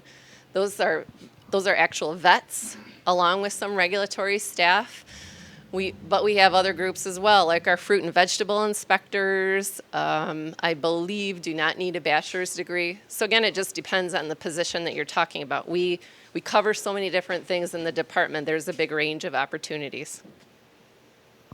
Yeah. You said most of the hemp growth in Michigan was for cannabinoid based. Was there a favorite cannabinoid after all the results came in? Well, we didn't survey for a specific type of cannabinoid. We didn't survey that, but it was CBD for sure. Yeah. Yep. I got a question. Yeah. So, AFCO, for the Feed Coalition, we understand with House Bill 5058, that package of bills, that you guys, MDARD, had taken a neutral position on the bill, and then AFCO had notified all the departments of agriculture to not support feed bills. Could you confirm or deny that?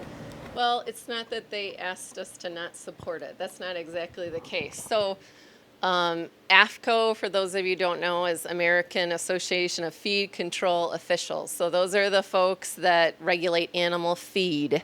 And that means not just farm animals, but your pets as well. So coming from their side of things, this is a new ingredient that goes into animal feed, right? That's a new thing for the U.S.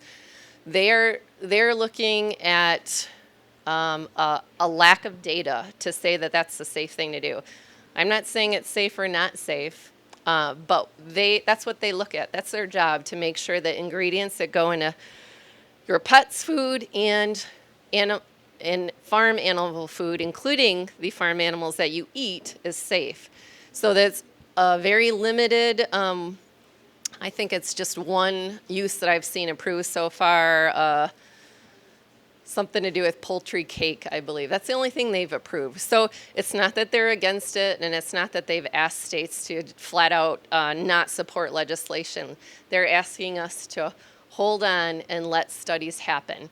And again, remember, research on hemp got legal in 2014.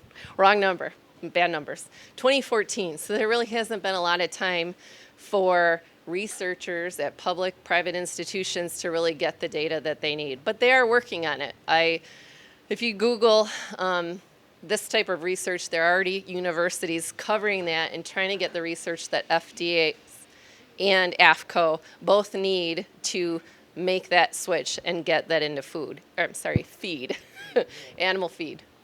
So that, and again, that is something, I'm not part of our feed section, but that is something they support. They want to look at research.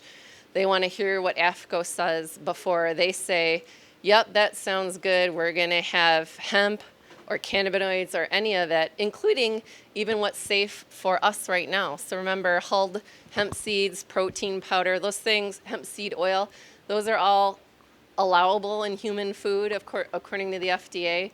They're generally recognized as safe. That has not yet happened, believe it or not, for animal feed. So think about that. It's a stricter requirement right now in feed than it is for food. They're waiting for that research to happen. So if you are a pregnant mother and you are eating a piece of beef that's been fed hemp, they have the data backing in that says it's safe.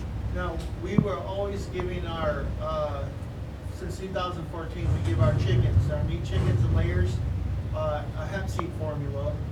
And this is pre you being in the organization. We were always told that's okay, but you have to notify people that are eating this that they're eating meat that was fed hemp. Is that still the case today, that we can still give our animals hemp feed if it's for our own stock, for us? We're not selling it, it's for our own families. You can do anything you want with your own stuff for your own families that you are not selling. I'm glad, thank you. Yeah. Yep. You had another question back there. In the state of Ohio, one of the rules is you have to be grown at least 1 acre of hemp. But that leaves schools out. So our schools in Ohio are not actually growing hemp. Same way our schools in Ohio are not actually growing cannabis, because you have to have a license to actually grow. Are the laws in Michigan the same? No, not exactly. So the USDA has, overarching rules and their final rule about hemp cultivation, and there are requirements there, but each state can not be less restrictive, but they can be more restrictive. So there are a lot of differences state to state of what a license costs, how many acres you might need, things like that. It varies across the nation. So for Michigan, there is no minimum requirement for acreage or square footage to grow, which is great. But at the same time, we also don't have a tiered structure, so it costs the same fee whether you have 30 acres under your name or 300 square feet. That's how it stands right now. I get this call all the time. Is it legal for recreational cannabis people to grow 12, I get this almost weekly, to grow 12 industrial hemp plants under the protections of the Medical Marijuana Act? Well, I can let Director Bisbrough provide some info when he gets up, but it's different. It's entirely different structure, right? Because we all know, federal level, marijuana is illegal. Yeah. So states have their own rules to deal with it. Ours has that 12 plants, right? Yep. But on the hemp side, we are operating with a federal agency giving us certain requirements. So that's USDA. They have not given us any leeway to say, oh, you can have 12 plants, oh, you can have 20 plants. There isn't that for hemp at all, which means if you're growing 10 plants of hemp, you have to be registered with us. I know that's a hard thing. It doesn't make sense, right, at our state level, but the fact of the matter is it's because we have a federal agency guiding what we do on our side, and they haven't made for that allowance. So yes, if you're growing hemp, you need to be registered with the Department of Ag. Gotcha. Yep. I can answer that now. There you go. I get the same question, and I have to chuckle when I answer it, but it is what it is, right? What else? Any other questions? Well, let's give her an applause, everybody. Thank you. Sure do appreciate it. Thanks again. Thank you. Yeah. I'm going to leave my, I'll put my handouts out in the back, so if anybody wants one, they can grab it. All right. Next up, a little back history. So, our organization worked on House Bill 4517. I think it's Public Act 52 now, which resulted in legalizing conversions for industrial hemp into the recreational market for food products for humans consumption. And one of the things that happened was the Marijuana Regulatory Agency, the governor did an executive order, and she created the Cannabis Regulatory Agency. And the gentleman that runs that is Director Andrew Brisboe, and he's here today, and he's going to tell us what's different now about his department in relationships to hemp, and what his oversight of his department will be in the industrial hemp. If everybody could please welcome Director Brisboe.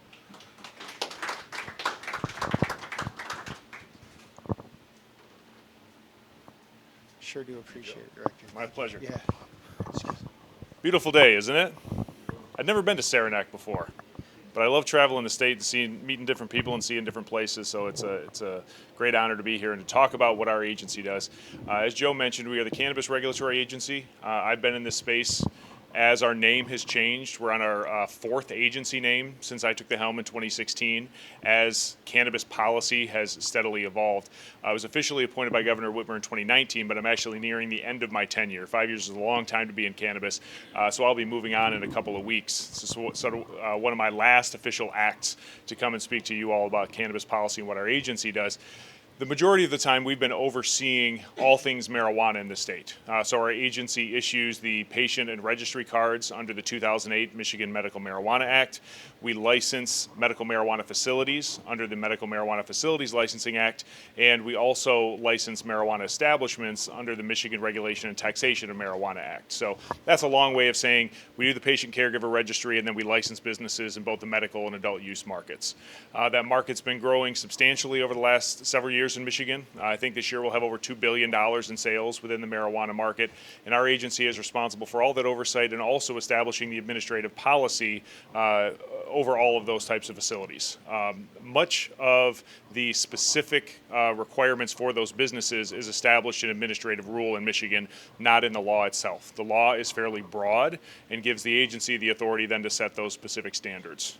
We license everything from growers to processors to transporters to safety compliance facilities that run the tests on the products, as well as the retailers and provisioning centers that are allowed to make those sales. We do not oversee home grows. As was kind of referenced before, in Michigan, if you're a medical patient, you can grow 12 plants at home. If you're an adult use consumer, you can grow 12 plants at home. That's not subject to the agency's authority. We only regulate the commercial side of the industry and those businesses that are doing so for commercial purposes. So anyone who grows at home is not subject to the standards that we set, the testing regulations.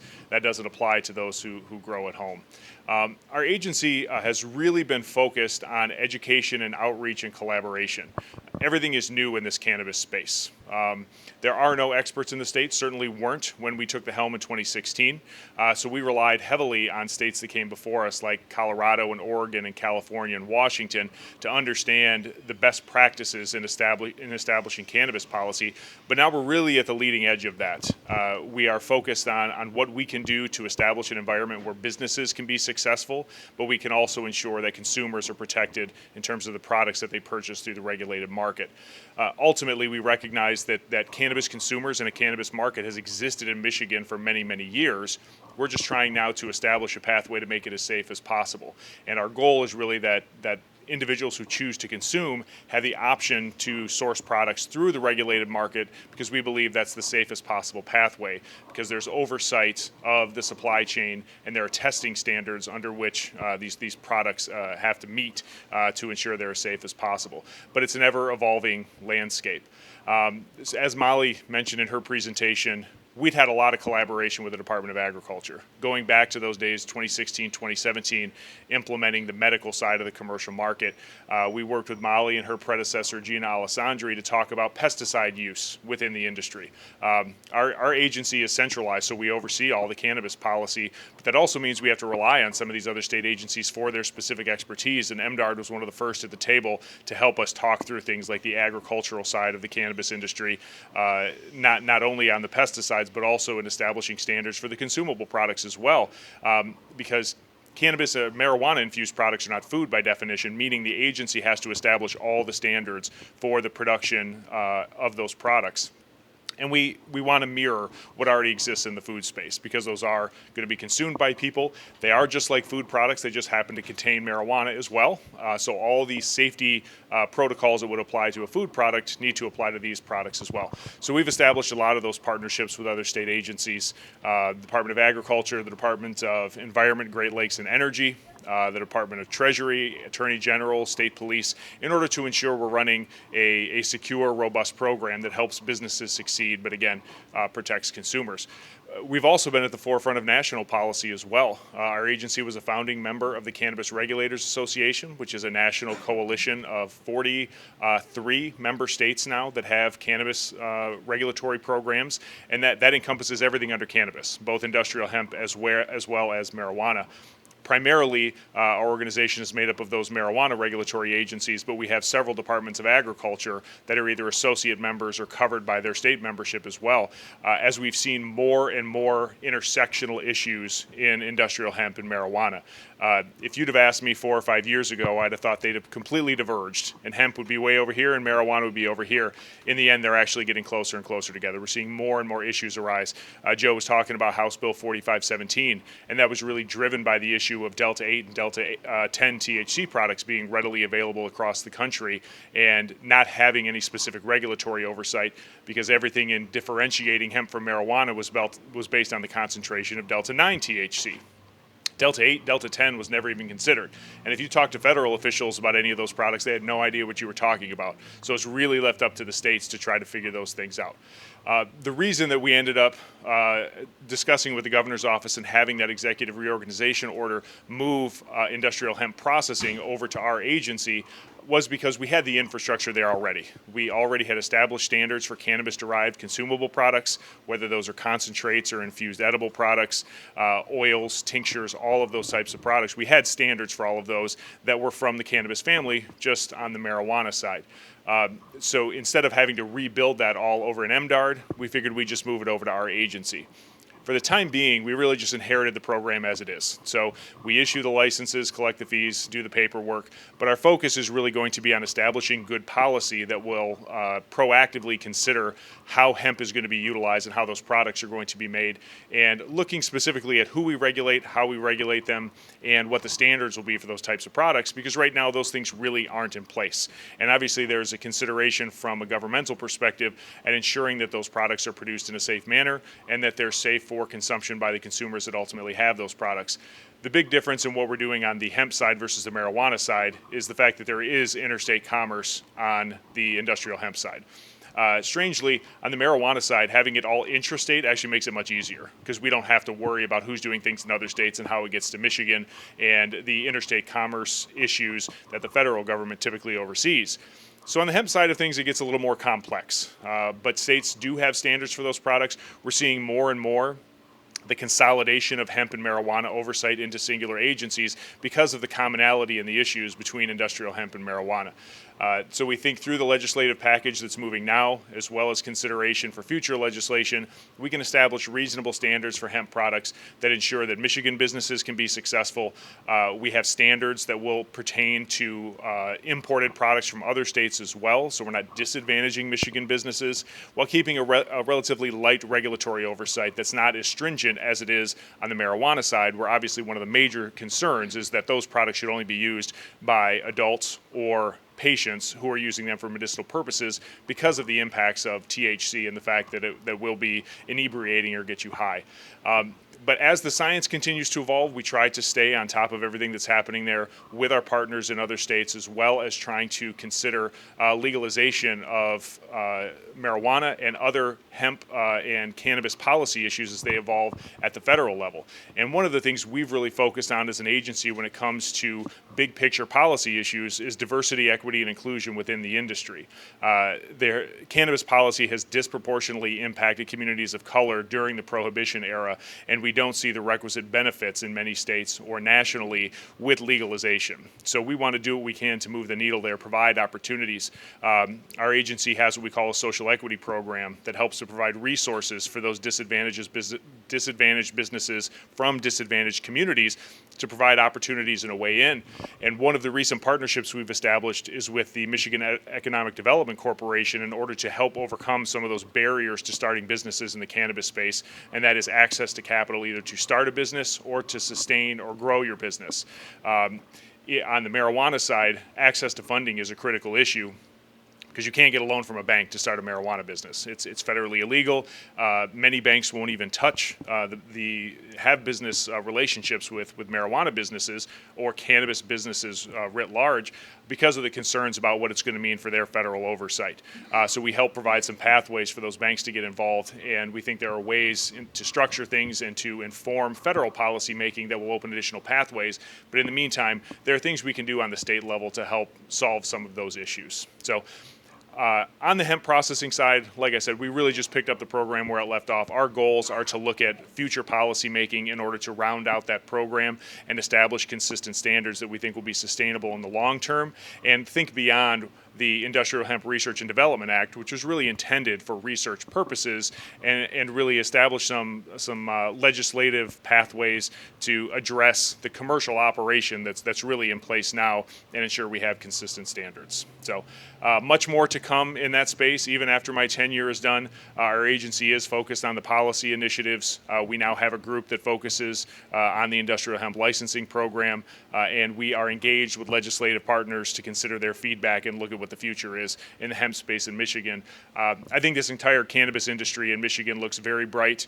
We have a lot of engagement from our academic institutions, which they don't seem to have in other states. We have cannabis degree programs that are proliferating.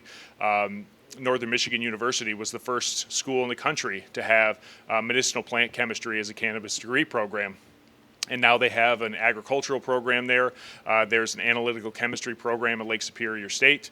There is a hospitality program that's just starting up this fall at Grand Valley State. Central Michigan is looking at extraction as a potential career pathway within their fermentation program where you learn to brew beer. And Wayne State, which was just a recipient of $20 million in grant funding for the state, from the state for clinical research in treating veterans who suffer from PTSD, is also looking at incorporating cannabis studies into their medical program. So some really exciting things happening just outside of sort of the supply chain and the commercial operation in Michigan with academics and research as well. And we as a state agency want to encourage that and do what we can to help those programs be successful as well, along with the businesses that are operating in the space, and again, making sure that consumers can be safe. So I'm happy to take any questions you all might have about anything cannabis related. Yes, ma'am.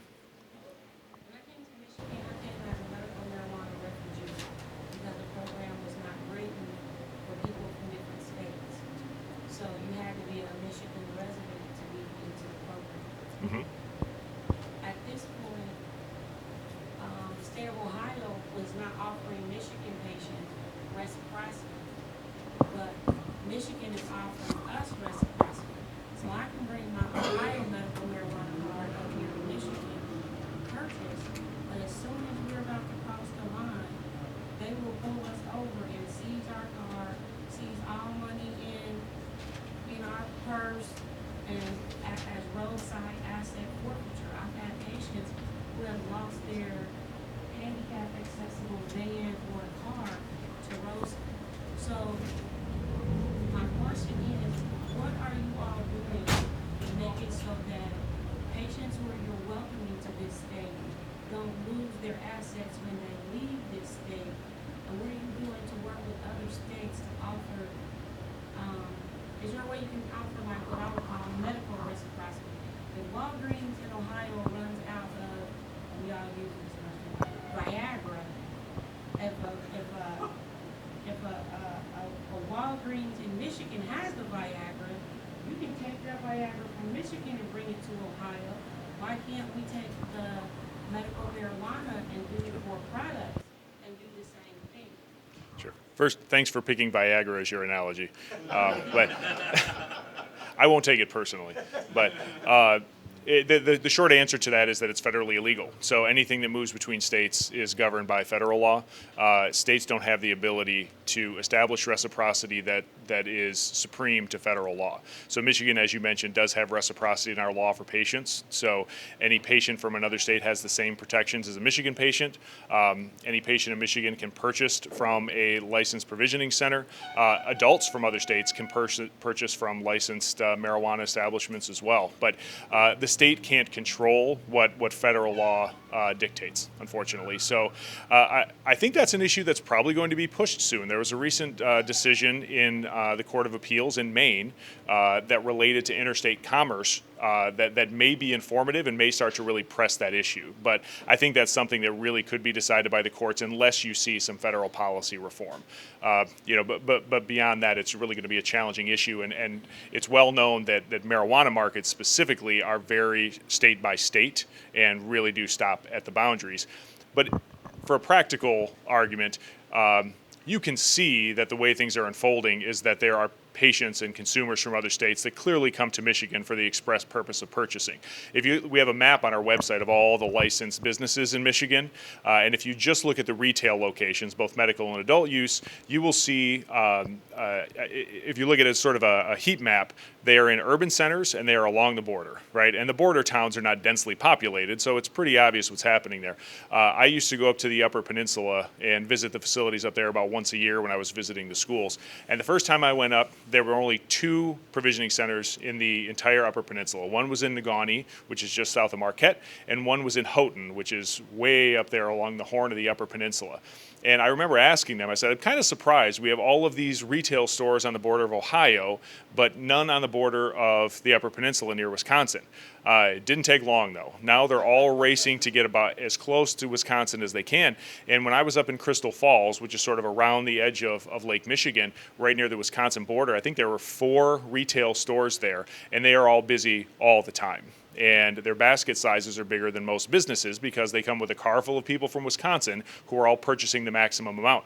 And the Michigan market is so good in terms of pricing and taxation, they even have people that come all the way from Minnesota, North Dakota, even Illinois, who drive all the way through Wisconsin to the Upper Peninsula because it's still more cost effective than buying in Illinois where the price of the product is higher and the taxes are even higher. So this segmentation and lack of interstate commerce feeds into all those economic issues as well as patient protection issues, but those are things only the federal government can solve. So what we're doing through our national association is not necessarily lobbying for policy reform specifically, but helping to lend a state's perspective to what some of those issues are. And a couple of those key issues that I think are relevant are equity for businesses and medicinal use and patient protections and how those can be lost in these interstate transactions when you have states that aren't legal. And I've heard the stories, Ohio at least is legal, right? So if you possess it in Michigan, you possess it in Ohio, theoretically you have some legal protections. If you go to Indiana, you don't have any, right? It's just flat out illegal. And I've heard that the state police in Indiana will sit on those border highways just ready to pull people over coming from Michigan. That's why you don't see quite as many stores on the Indiana border, but they're coming for sure. Very good question. I got a question Yes, sir. for you. So, House Bill 4517, in full disclosure, I'm acting as a lobbyist right now. Got it. I am a lobbyable official, so you can't buy me anything. You know that. I'm aware. So, but here's my question for you. So, we have legal conversions here in the state. We made it that way. And then my dear friend Denise Policella and her legal team got the rulemaking derailed for conversions. Mm-hmm. And I think it was you, kind sir, said we were going to wait and hold off on that for a while. What is the pathway to get that started back up? Because we want to see 99-cent bags of Delta 9 converted edibles in these rec shops for 99 cents instead of $10 a bag. And the only way to do that is through these conversions. So, and what Joe's referencing is we changed state law in Michigan when Delta 8 specifically started proliferating in the market. And so Michigan's definitions and the differences between hemp and marijuana now are not just based on the concentration of delta 9 THC, but include all the isomers of THC. So delta in the market right now, you'll find delta 7, 8, 9, 10, even some 11. So all of those isomers of tetrahydrocannabinol now are included in our definition of what is marijuana. So there really isn't a legal way to make them in Michigan now. There is a regulatory scheme that applies to those, but there is no pathway to actually manufacture those products.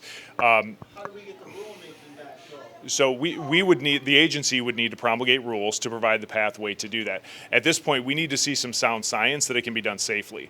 We are allowing research and development to occur, so we have a few licensees that are engaging in that now. But it really is important when you're taking something that's naturally derived from the plant versus something that is synthesized through a chemical catalyst. And those who are performing these isomerization techniques tend to think it's proprietary and don't want to talk about the chemicals going in. Well, if we don't know what the chemicals are going in, we can't tell what to test for on the back end, right? Our test panel for marijuana as it moves through the compliance process is not all encompassing, right? We don't test for everything in the world. We test for the contaminants and byproducts we're concerned about, looking at pesticides that might be harmful to people. We're looking for yeast and mold and other microbial contaminants, Salmonella, E. coli, and the like. Well, if we have analytes that are peaking when we run these tests through these chemically synthesized products, we need to know what those are, and as yet they're unidentifiable. Well, if we don't know what they are, we're not sure if we should test for them, we're not sure if they're harmful, they may be benign, but we need to know that before we can have a regulated pathway to get there, and that can only be done through research and development. It's still legal for us to take that pathway, right, through 4517? We just No. have to create the rulemaking. So yes, there is a possible legal pathway. Yeah. There need to be rules developed that dictate how it can be done safely, effectively, and legally. Yes, Okay. yes. Great.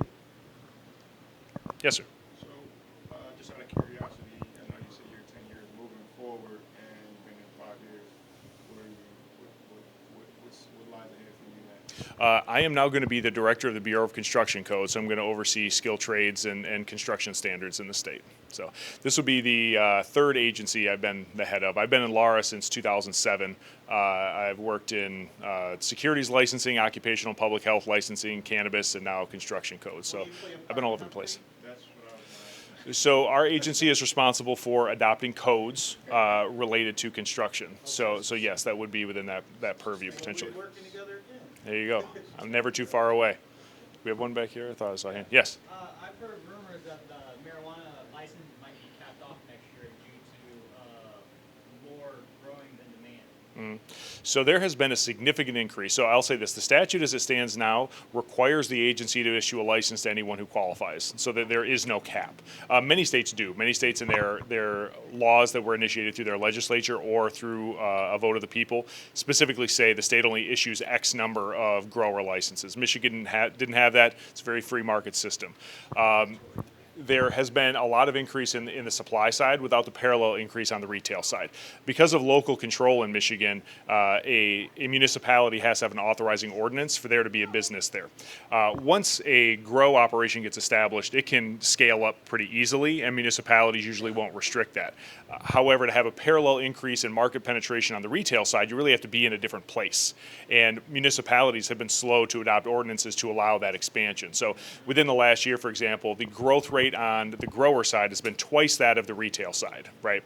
So if you have a 78% increase in growers and a 39% increase in retailers, that's going to result in overproduction compared to what can be output there. Last October, during what everybody refers to as Croptober, that's the biggest month of harvest in Michigan, we saw about 450,000 plants harvested on the marijuana side. We think it'll be over 900,000 this year. And we've seen the parallel price decrease as well. So in calendar year 21, the average retail price of an ounce of cannabis flower was decreased 50% in both the medical and adult use market. So that's really causing a strain on the suppliers in terms of their profit margins. We only track retail price because it's a good absolute measure, but the retail price coming down obviously means the wholesale price is coming down as well. So we're entering sort of an era where I think we're going to see a thinning of the herd or mergers and acquisitions. But 60% of small businesses fail within the first 5 years. So we're at about the 5-year mark of having licensed regulated facilities in the state of Michigan. So it can be somewhat anticipated you're going to see some of those businesses start to struggle at this point. But without more communities adopting authorizing ordinances and reaching more people, you're going to continue to see challenges as we see an increase in the supply. Take Detroit, for example. Detroit's the largest commercial market in the state of Michigan, but there's no legal recreational cannabis sales there except through delivery. So illicit markets tend to persist because where there is a demand, there will be a supply one way or another. So what we're looking at in our next public meeting, which is September something, it's coming up soon. Check our website, so I don't remember the date. We asked a few questions. One of those questions is, would you support legislation that would cap the number of growers in the state? If so, how would you do it and for what period of time? Oregon had a similar problem where they had overproduction and they issued, I think it was a 3-year moratorium on the issuance of grow licenses, hoping that will kind of settle the markets just a little bit. So we'll see, but that would have to be a legislative effort. And because the 2018 law was a ballot initiative, so it's an initiated law, it requires a 3/4 vote in both the House and Senate to pass anything. So you need a near consensus on the legislative side to put a cap in like that. But the agency can't do that ourselves. Anyone else? One more. No, one more. Go ahead. Last one. Do you ever think in the future a cannabinoid, like right now in Michigan, a cannabinoid summary tells us, the farmer, on how to grow cannabis, being THC, or hemp, being agricultural, light industrial. To the uneducated, you look at the same plant, you know no difference other than a cannabinoid summary. Do you think that ever change in the next 1 to 5 years? We'll be able to grow THC like on agricultural level and not light industrial? Are you talking about local zoning or just the purpose? Well, not unless the law changes. So the law requires growing to be done in agricultural or industrial areas or unzoned areas. This is on the marijuana. THC in agriculture just because it has that cannabinoid summary. I'm not sure what you mean there. Well, the same plant, just different cannabinoids. Well, so what I think you'll probably see in the future, and this is probably more than 1 to 5 years out, I think we'll see some more high-level legislative action at the federal level when it comes to legalization, where we focus less on the plant and more about the intended use and the output, right? Because you could get, in theory, any cannabinoid from either industrial hemp or from marijuana. It's really just the quantity of those that are within those plants. And then we have the synthesized, right? And that's what I talked about before. Like Delta-8 is a naturally occurring cannabinoid, just not in a quantity that you could make commercial products. So we know it's being synthesized. That's how it's being developed, right? And then we have truly synthetic, like hexahydrocannabinol, which is not naturally occurring, but is being made and sort of mimics the effects of THC. So the plant really becomes immaterial. That's sort of a flaw of the design from the very beginning, that this 0.3%, which is sort of an arbitrary limit, and this is a funny story. I was in a work group at the Attorney General's office where we finally brought to light the fact that the law in Michigan says that any product or any plant that's more than 0.3% THC is marijuana, right? There's no THC in a plant, right? It's THCA. And we were waiting for someone to bring that up when someone was busted for possession to say, there's no THC in this, it's all THCA. But anyway, different thing. It never happened to my knowledge, but now our law has changed, and so we captured THCA and THC and all the other cannabinoids in how we define what is marijuana. But I think it would make more sense to look at the regulation of cannabinoids, right, and to study the impacts of the cannabinoids. And that's something through our national association we're really pushing for, is to stop focusing on the plant, because we all know you can take a hemp plant, a legal hemp plant, you can harvest it, you can process it into CBD, and you can end up with a product that has more THC than we allow in any marijuana product in this state, right? We've seen that. If you refine it well enough, you can have more THC. And that's one of the reasons we changed the law in Michigan, and now we'll have a standard for consumer goods that are considered hemp and how much total THC can be in them, because it's really not about the plant that it came from, it's about the manufacturing process and what you're making. So I'm hoping we'll see a shift there. More mature states are moving in that direction, and we're trying to press federal officials and federal regulatory agencies to understand that difference, that it really doesn't matter what plant it came from, it's about what you're making out of it. So I would give it 20 years though. Any chance you can tell us who's taking over after you're gone? I have no idea. You'd have to ask the governor. But so she's coming later. You can ask her. Thank you all. Thanks. Sure appreciate it. My pleasure. I really do. Yeah, that's great, you guys. All right. Well, next is Dr. Eric Anderson from MSU, and he is going to talk about, I believe, soil samples. I think he's got his shovels with him, and he's got a hemp plant outside, out at the booth, at our hemp booth.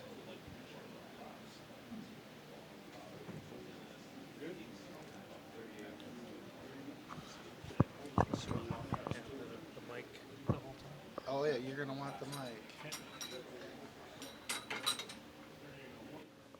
Thanks. All right, good afternoon, everyone. So I'll ask again, even though Molly already asked, how many hemp growers do we have in the room? We just had, we've got a few more. So this is going to be a little bit of a switching gears from talking about, Molly talked about, mostly cannabinoid production here in Michigan. And then Andrew specifically talked about, plants that are grown for THC.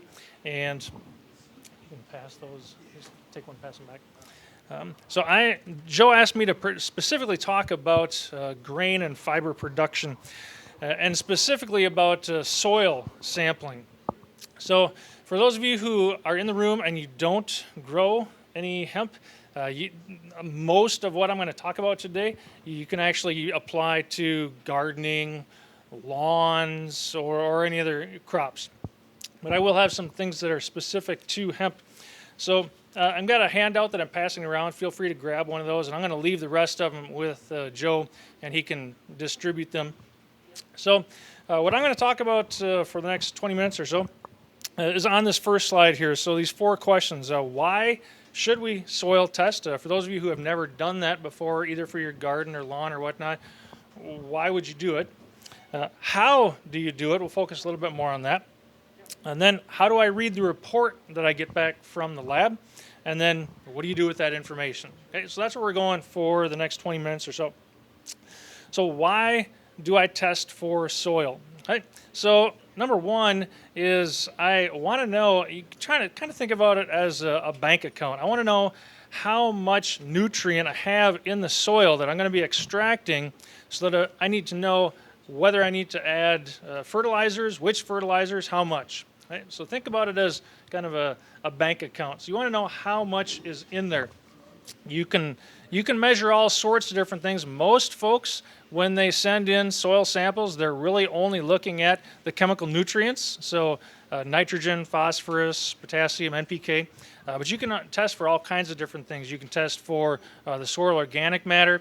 You can test for, and there's a variety of different tests that you can do for soil organic matter. You can test for soil aggregate stability. There's all kinds of different things. So we're primarily going to focus today on the chemical side, because at the end of the day, if I'm just saying, well, I'm going to go out to Menards and I'm going to buy 10 bags of a 12-12-12 nutrient blend, and I'm just going to apply it, do you even need that? Are you using your money in the wisest way? Okay? So that's why we do soil sampling. The next thing I'll talk about is how to do it. And on that slide, or that square, you'll see that there's 7 different steps. I'm going to talk through those. So the first 2 I'm sort of grouping together. First of all, you want to map your area. And I am going to pretend that most of you are hemp growers that are growing on some size acreage. Maybe it's 1, 5, 100 acres. For grain and fiber, you're probably looking at something more, closer to 100 plus acres. Right? So we're talking about large land area. So the first thing you want to do is map the area. There's lots of different ways to do that. You could have a company come out and map it with specific devices. What I've got on this slide here is actually something that we all can do. It's free. It's NRCS. It's on the USDA website. It's called Web Soil Survey. So we got some screenshots off to the right, and the URL is there. So you can go online and zone in, kind of like with Google Earth. You can zone into your particular field, and you can choose that area, and then it will tell you what soil types you have. And then the next step would be to delineate. In other words, I need to be able to distinguish, do I have some real unique areas within that field? One of those would be based on soil type. Another might be, well, this whole field has actually been managed differently. So, this section right here, I just bought, 5 years ago, and he was no-tilling that. This area used to be a pasture, and so I know that there's, kind of this livestock loafing area that's really high in nutrients. So you just kind of map the area with regards to how it's been managed, right? So that is basically the mapping and delineating part. The next step would then be to actually go out and collect the samples. I've got a few props here that I'll show you. So most of you, I'm guessing, wouldn't have this kind of equipment. So the first thing you need to know is that what you're doing is you're going out to let's just say a 100-acre field. You're going to collect soil in really kind of small increments. So both of these tools, you're looking at maybe an inch or so diameter core down into the soil, down to tillage depth. So if you're tilling to maybe, let's say, 8 inches or so, that one core, and maybe you collect 20 of those, and that is supposed to represent a huge area. Right? So we don't want to skimp on the number of cores that we're collecting, but you could use something like either one of these. So this one here. This one will actually collect a core, so you just insert it into the ground to whatever depth you're looking for. If you're doing no-till, which I'm sure there's some grain and fiber folks that are doing no-till. It means you're not tilling. You're probably using some kind of a herbicide to kill off weeds. You can go down to 3 or 4 inches. So you insert this into the ground, pull it back out, and there'll be a core of soil. Another option would be, let's say you've got really rocky ground, or for whatever reason the core is not working, you can use what's called an auger bit. Okay? And a lot of your MSU Extension local offices will have these kinds of things available for you to check out. So I'm down in the southwest corner of the state. Every county in Michigan has an extension office. Not every county has an agricultural extension agent, an educator, but we've got all the counties covered. So call your local extension office. They may have some of that equipment to work with. Another option, I think anytime you can pull out a power tool, some people perk up right there, get yourself an auger bit. So this thing I just bought from Menards. Don't go out and buy the Milwaukee, like the nicest one you can find, because you're gonna ding it up. So this one is, I think it's a 7/8 inch, and attach that to the drill, and you can essentially do the same thing that you were going to do with this auger bit. You can just do it with an electric drill. Right? So once you've got the equipment, then you need to go out and sample.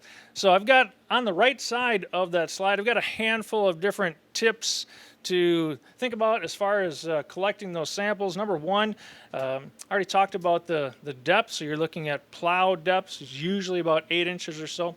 The next would be the how many cores. Remember, I'm only looking at this much soil to represent a huge area. The scientists have said, well, you really want to shoot for 15 to 20 in order to get a decent representation. The more, the better. Right? But I'm going to say aim for about 20 or so.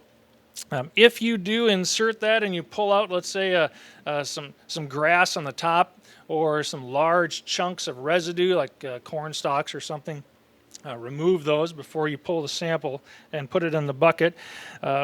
You're going to collect all 20 of those cores, and then you're going to put them into a bucket. And I've just usually just use a 5-gallon bucket, but you can use whatever. Then you're going to mix that. Now, if you happen to do some soil testing or soil sampling on a day that's really wet, you may want to go ahead and grab that, lay it out on some newspaper at home for a couple days just to let it dry down a little bit before you bag it up. So out of that 20 cores or so, you're just going to collect, depending on the lab that you're going to send it to, usually they will either have a bag or kind of a paper bag or like a wax-lined paper bag for you to send it to. I usually just use like a quart-size Ziploc bag, like a freezer bag, a little more durable. So label that and then move on to your next. So the guidance says, well, I'm gonna collect up to 20 cores and then one sample. So one of these bags that you're gonna send into the lab should be representing 20 acres or less. Right? So if you've got a 100-acre field, don't just go out and collect one sample for the whole field. Narrow it down to about 20 acres, especially if you know that you've got some kind of different management zones. As far as the timing of sampling, again, you can do it just about any time of the year. Probably the best time of the year would be the fall, but no matter what, test at the same time every time you do it. Okay? So general guidance is that you're going to do this every 3 to 5 years. On most soils in Michigan. If you've got really light soils, maybe you want to do it every 2 to 3 years, a little more frequently, because it can move more faster than that. But if you're going to test, let's say in the fall, always test in the fall because you will have seasonal differences, and that'll be able to you'll be able to judge the changes in time. So I know that if I'm adding, let's say, lime to increase the pH, well, I know that I'm hitting it at the same time of the year, so I'll be able to track those more reliably over time. All right, next one. Now that I've got the samples, I'm ready to mail them off. I need to figure out which lab to send them to. There's actually not many soil testing labs in the state. And I've got a few of them that are listed on the slide here. And actually, MSU Lab is one testing lab here in the state. They've been running for several decades.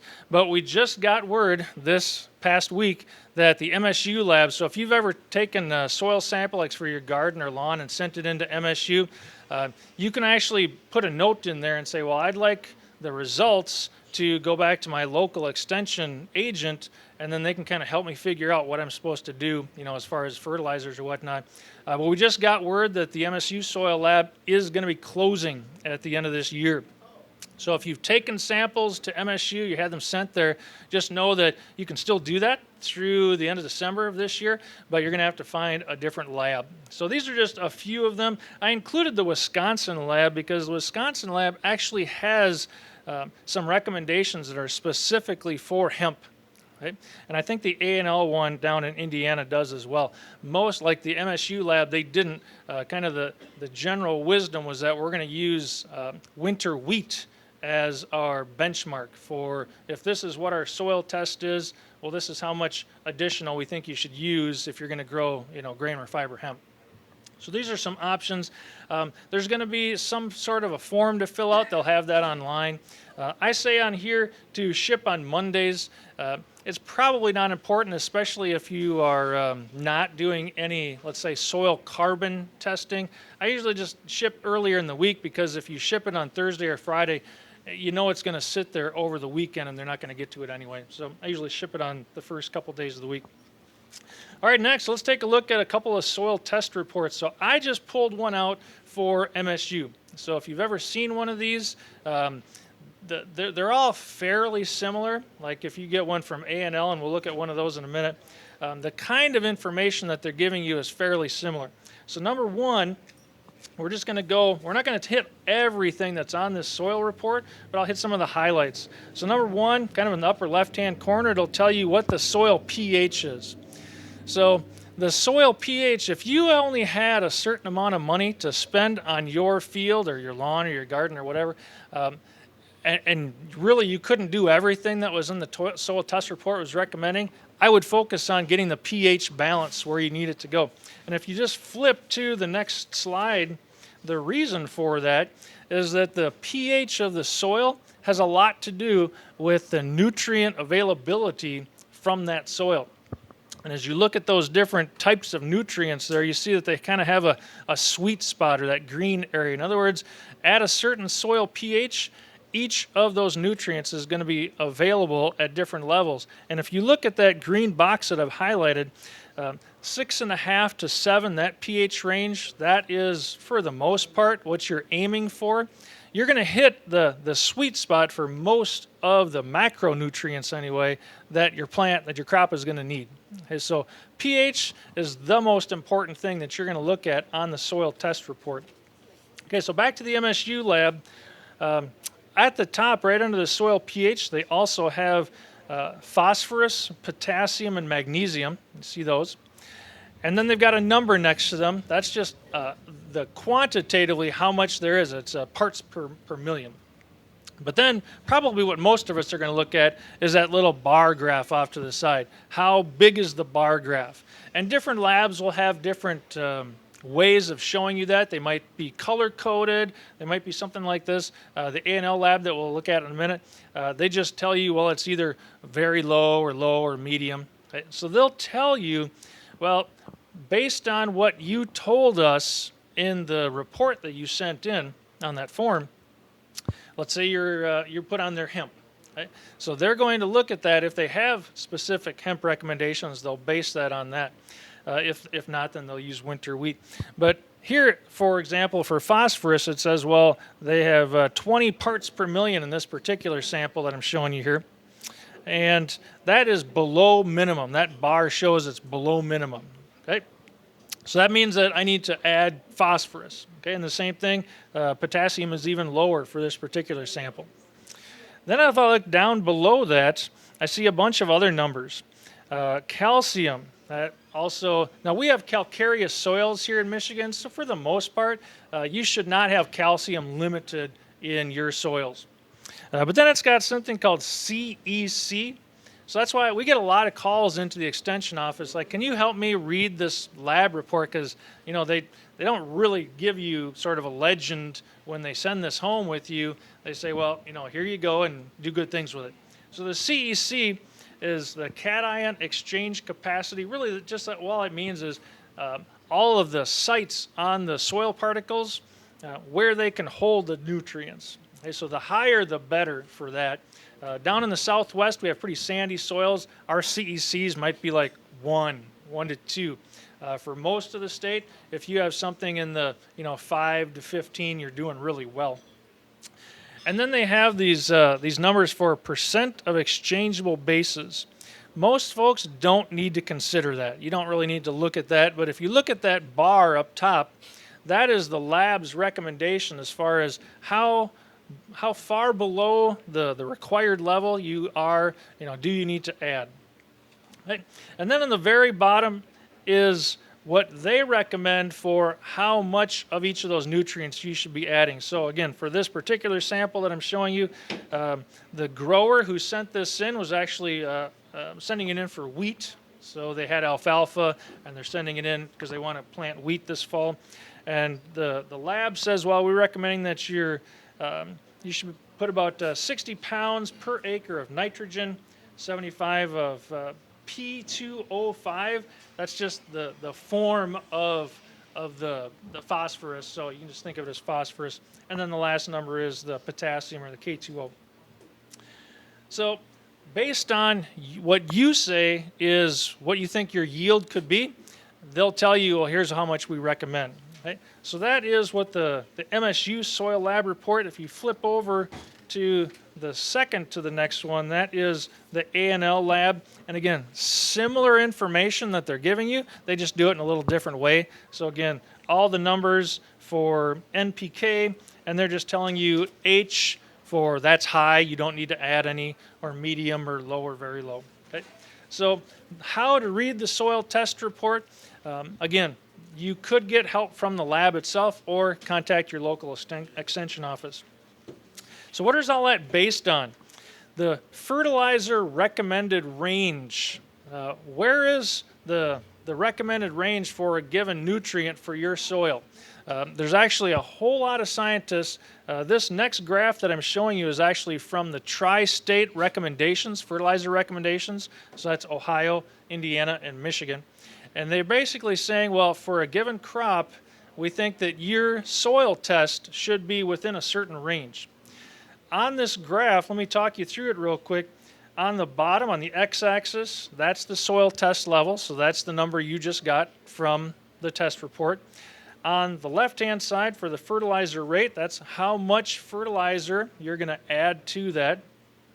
And then that black line that sort of zigzags across the middle, that is what you can reasonably expect for a response rate from your crop. So in other words, if you go to the far left-hand side and add a lot of fertilizer, you can expect a fairly high response rates because your soil test level is really low. In other words, it's really low, so I'm going to add a lot of nitrogen, and my crop is going to look like it.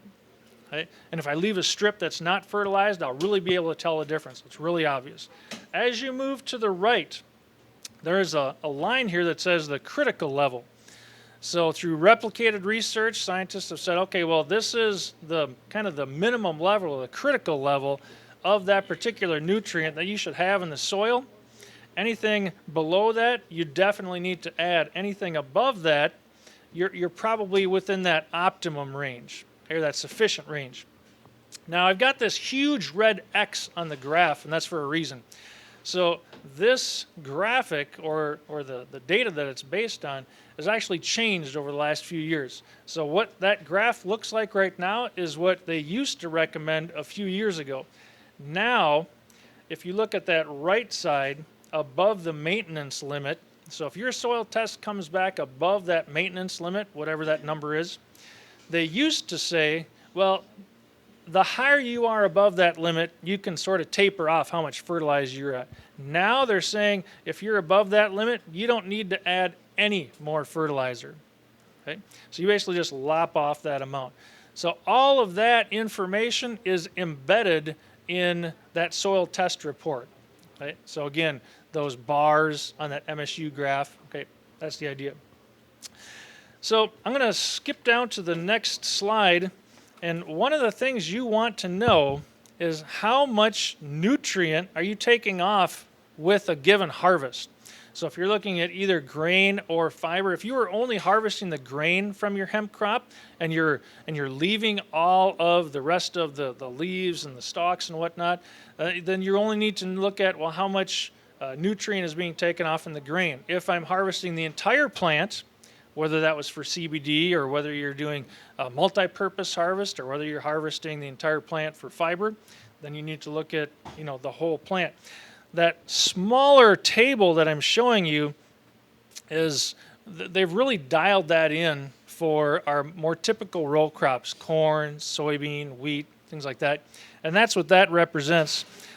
We just don't have that much information for hemp because it's relatively new crop.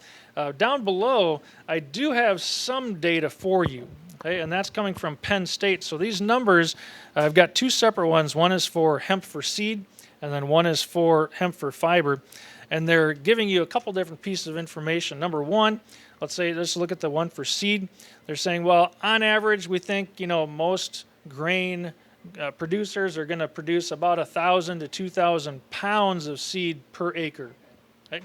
So that'll obviously impact how much nutrient you're taking off. And then they tell you, and by the way, if you didn't know this, when you look at a fertilizer bag, if you go to one of the big box stores and your fertilizer bag has these three numbers, it might be 0, 20, 40. Those three numbers, they're always the same no matter what the product is. And the first one is always nitrogen. Second one's always phosphorus. Third one is potassium. Okay? Or P2O5, K2O. Okay? Same thing.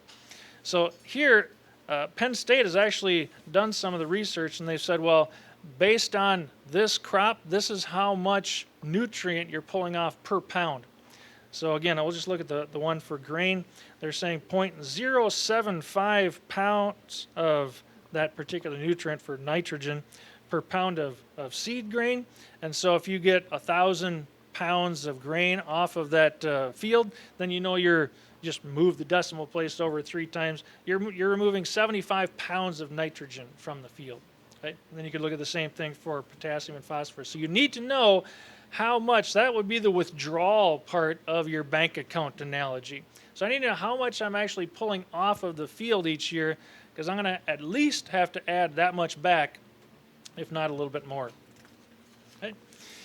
So a couple more things that you might need to know, and you can base those on your soil test report. So one thing, and hopefully you already know this about the crop you're growing, is what does my crop look like when it's deficient in a particular nutrient? Right? So on this next slide, I'm showing you one particular nutrient deficiency, and that's for sulfur.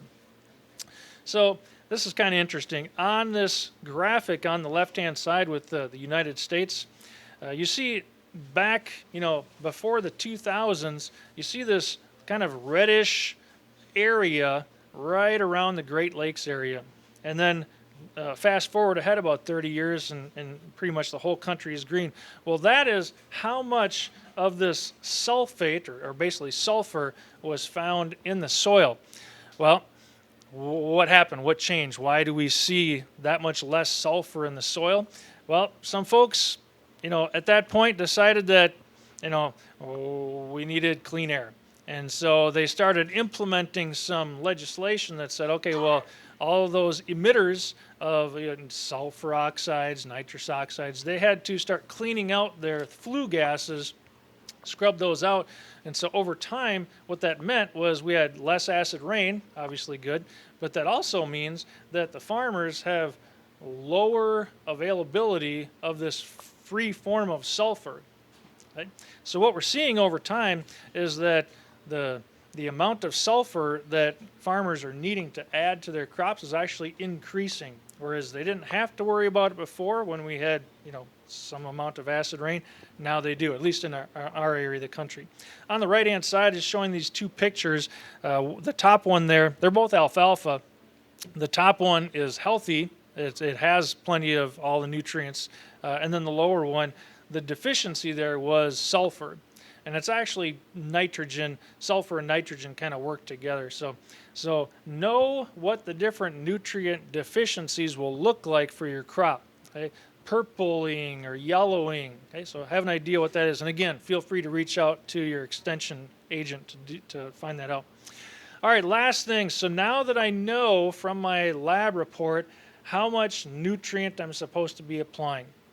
And by the way, those 3 numbers, NPK, usually folks will not be testing for nitrogen, okay? Which is, you might think, well, that's really weird because nitrogen, a lot of people would think, well, that's sort of your key nutrient. I need to, the nitrogen is what keeps it green, right? It just turns out, and there are some soil tests that you can run for nitrogen, nitrate or pre-sidrous nitrate. There's different. The reason that most folks won't test for nitrogen is because it's a pretty fluid system. Not only will it change within a cycle of a day or over a month, okay? So the number that you get from your soil report is really just a snapshot in time. Okay?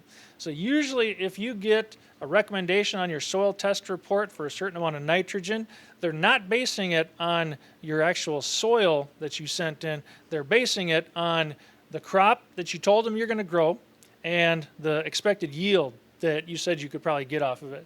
So that's where that nitrogen comes from. So anyway, you've got a certain recommendation from your soil lab, and then what do you do with that? So the last slide is how to calculate how much product I need to buy.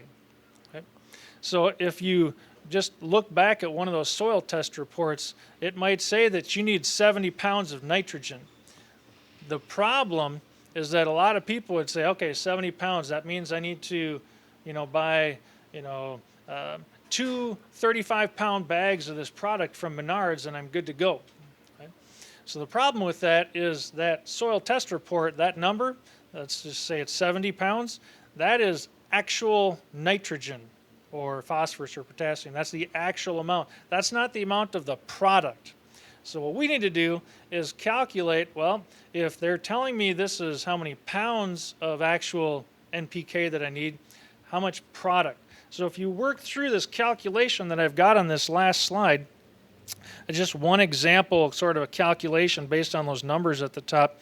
So for example, I won't work through all of them with you, but the top one for P2O5. So this says that you need 87 pounds of P2O5. Okay? But the product, the only product that you have available is a 19-19-19. Right? And if you look at these other ones here, that means that, you know, the first one is urea, so there's no phosphorus in it. The last one is potash, no phosphorus in it. So if you want to put phosphorus on, and those are your only three fertilizer options, and you look at your middle one, 19-19-19. That 19, that means 19%. So by weight, that bag that you just bought from Menards, 19% is phosphorus, or the P2O5. Right? So then how much of this do I need if I want 87 pounds of phosphorus according to my soil test report? So I'm taking 87, dividing it by 0.19. That's where you get 458 pounds. That's where people get a little bit of a shock. Wow, that's a lot of fertilizer.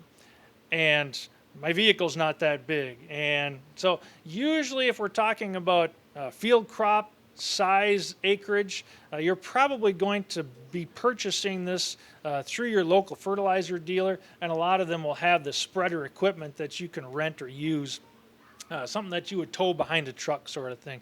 Probably not going to be doing that with your lawn, you know, little fertilizer spreader. Right? And then you would do the same thing for the other three. The only difference for the K and the N is that, well, I already said that I needed to put on 458 pounds of this 19-19-19 product, and then I just subtract out, well, that means I'm putting on that much N, so how much of this other product? Right? So the calculation gets a little more involved, but the main point that I wanted to bring across to you is when you go to buy your nitrogen or your fertilizer product, just know what the percentage of actual nutrient is in that product, and you need to do a little calculation to get at that number from the soil test report. So super brief. Joe wanted to just make sure that folks knew in general how to do, why it's important, and then how to do soil testing, and then really to manage well your grain and fiber hemp crops. So any questions from anything I just shared, or I think I'm like the only agronomy person that you're going to talk to today. So any questions on the actual production or any of the soil tests? Yes? Well, it wasn't pertaining to soil testing, but what if you have several different sources of phosphorus? Mm-hmm. Will that, you still have to do the same calculation? So on that last slide, that's sort of the scenario they're looking at. If, for example, if you had a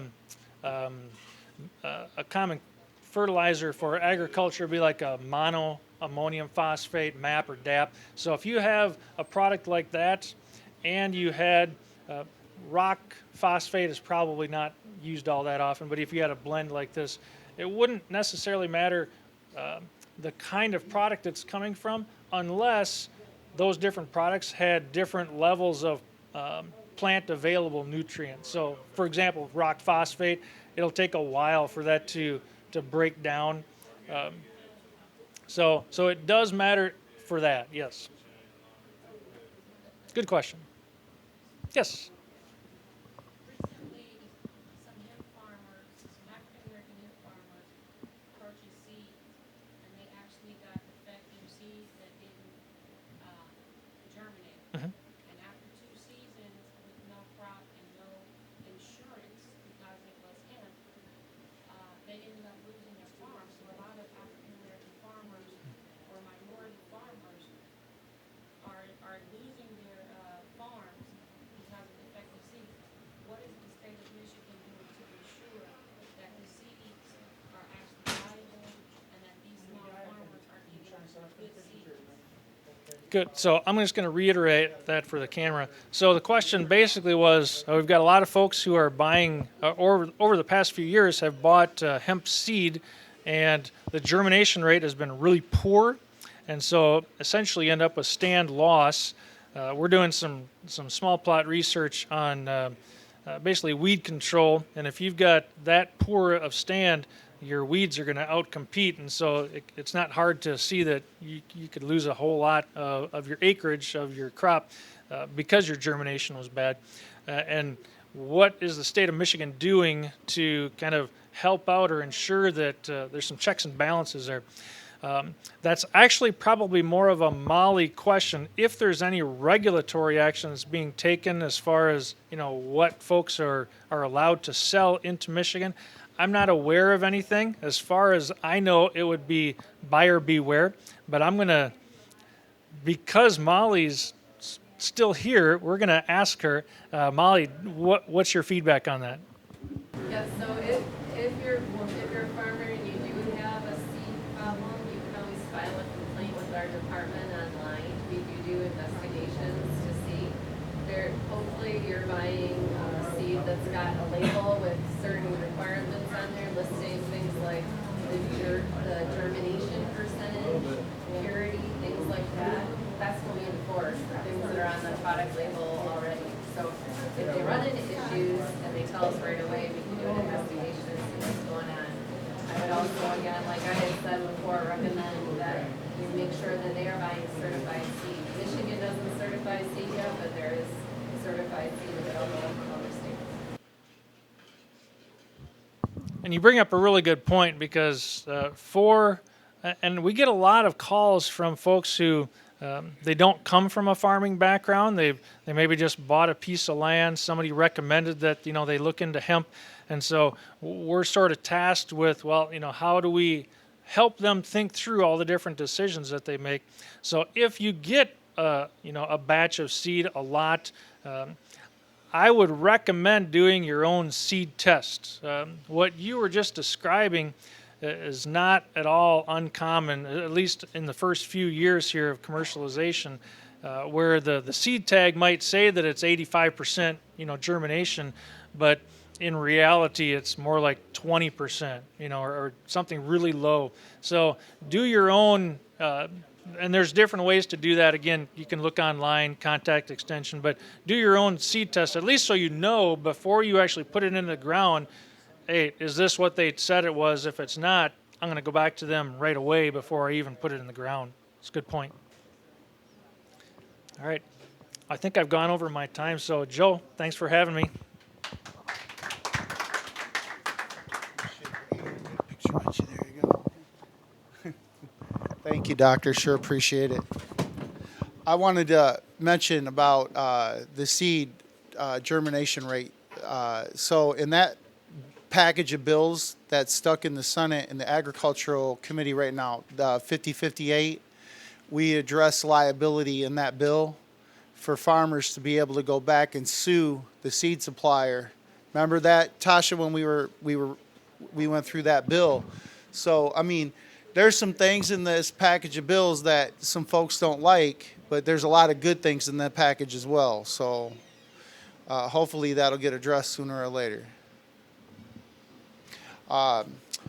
If we could take a 10-minute breather, everyone, we're going to come back and listen to recently elected District 78 Representative Gina Johnson. And so if everyone wants to take a quick break, I know we've been going for a couple hours now, take 10 minutes and we'll be back.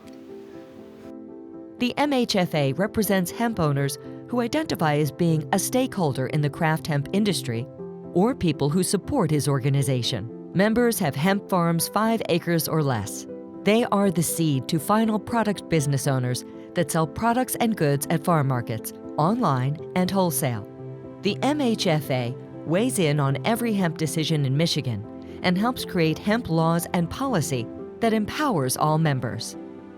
Our organization has been real active with House Bill Package 5058, which dealt with adulterated hemp food products for humans and animals.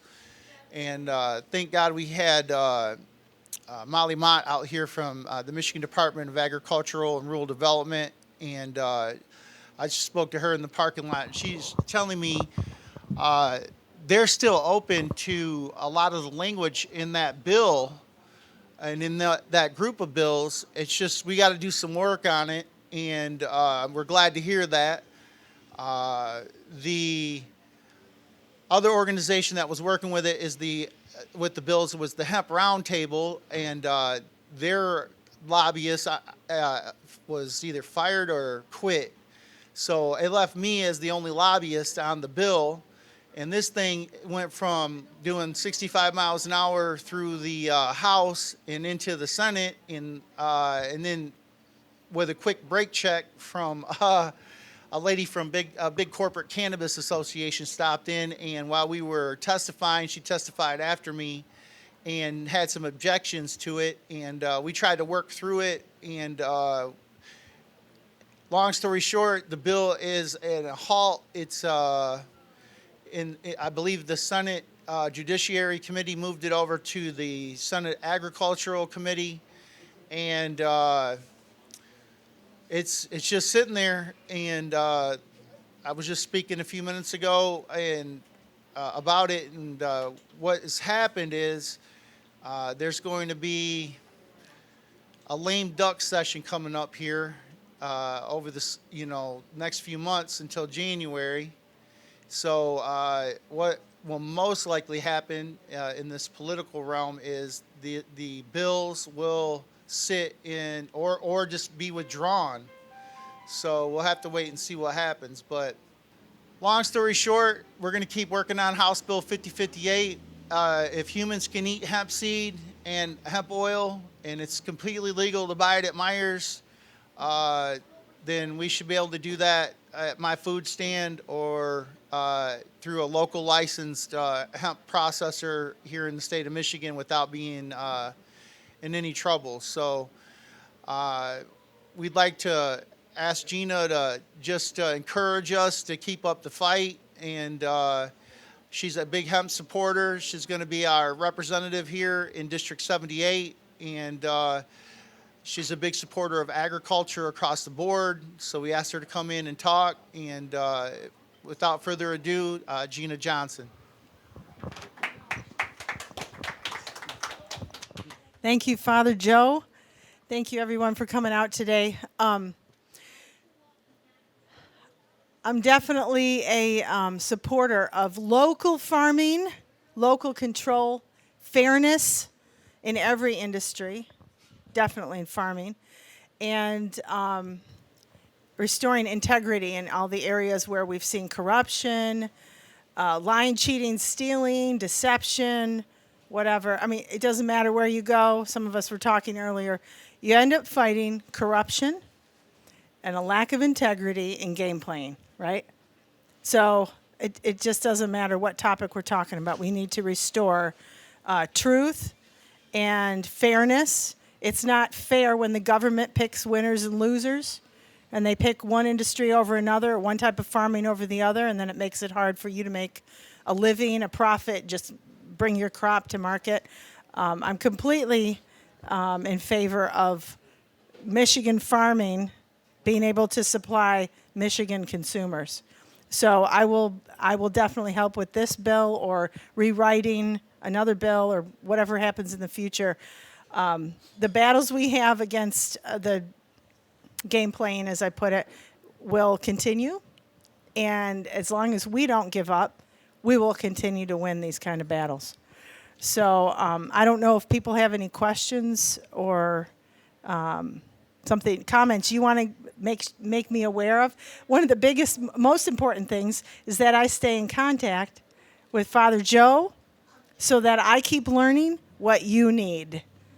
And at whatever topic it is that I need to represent the people of District 78, the people of Michigan, I need to have the experts at the table, not just people who have a theory, a philosophy, lawyers and bureaucrats. That's not going to get the job done. We need to have the experts on that topic, on that field, on that industry at the table when we make the right decisions. So, Father Joe, I look forward to many more conversations. We're going to work on this together. Any comments, anything you want me to know? I've been told, thank you. I've been told I'm in the way of the fishing. And I love fishing too. So Michigan has great resources. We'll continue all that. Thank you so much. Thank you for coming out. All right. Without further ado, we are done with our speakers, and we have a fishing contest for the youth to start here in a few minutes. So everybody, just enjoy your time, or you can take an hour or two intermission here, or I'll be back after I get the fishing started, and we can talk if anyone wants to stick around and talk to me. Thank you, everyone. We are proud to have played a role in shaping legislation HB 4517, HB 5058, HB 5059, HB 5060, HB 5061, HB 5617, Industrial Hemp Rules for Marijuana Businesses, and Executive Order Number 2022-1 in 2021-2022.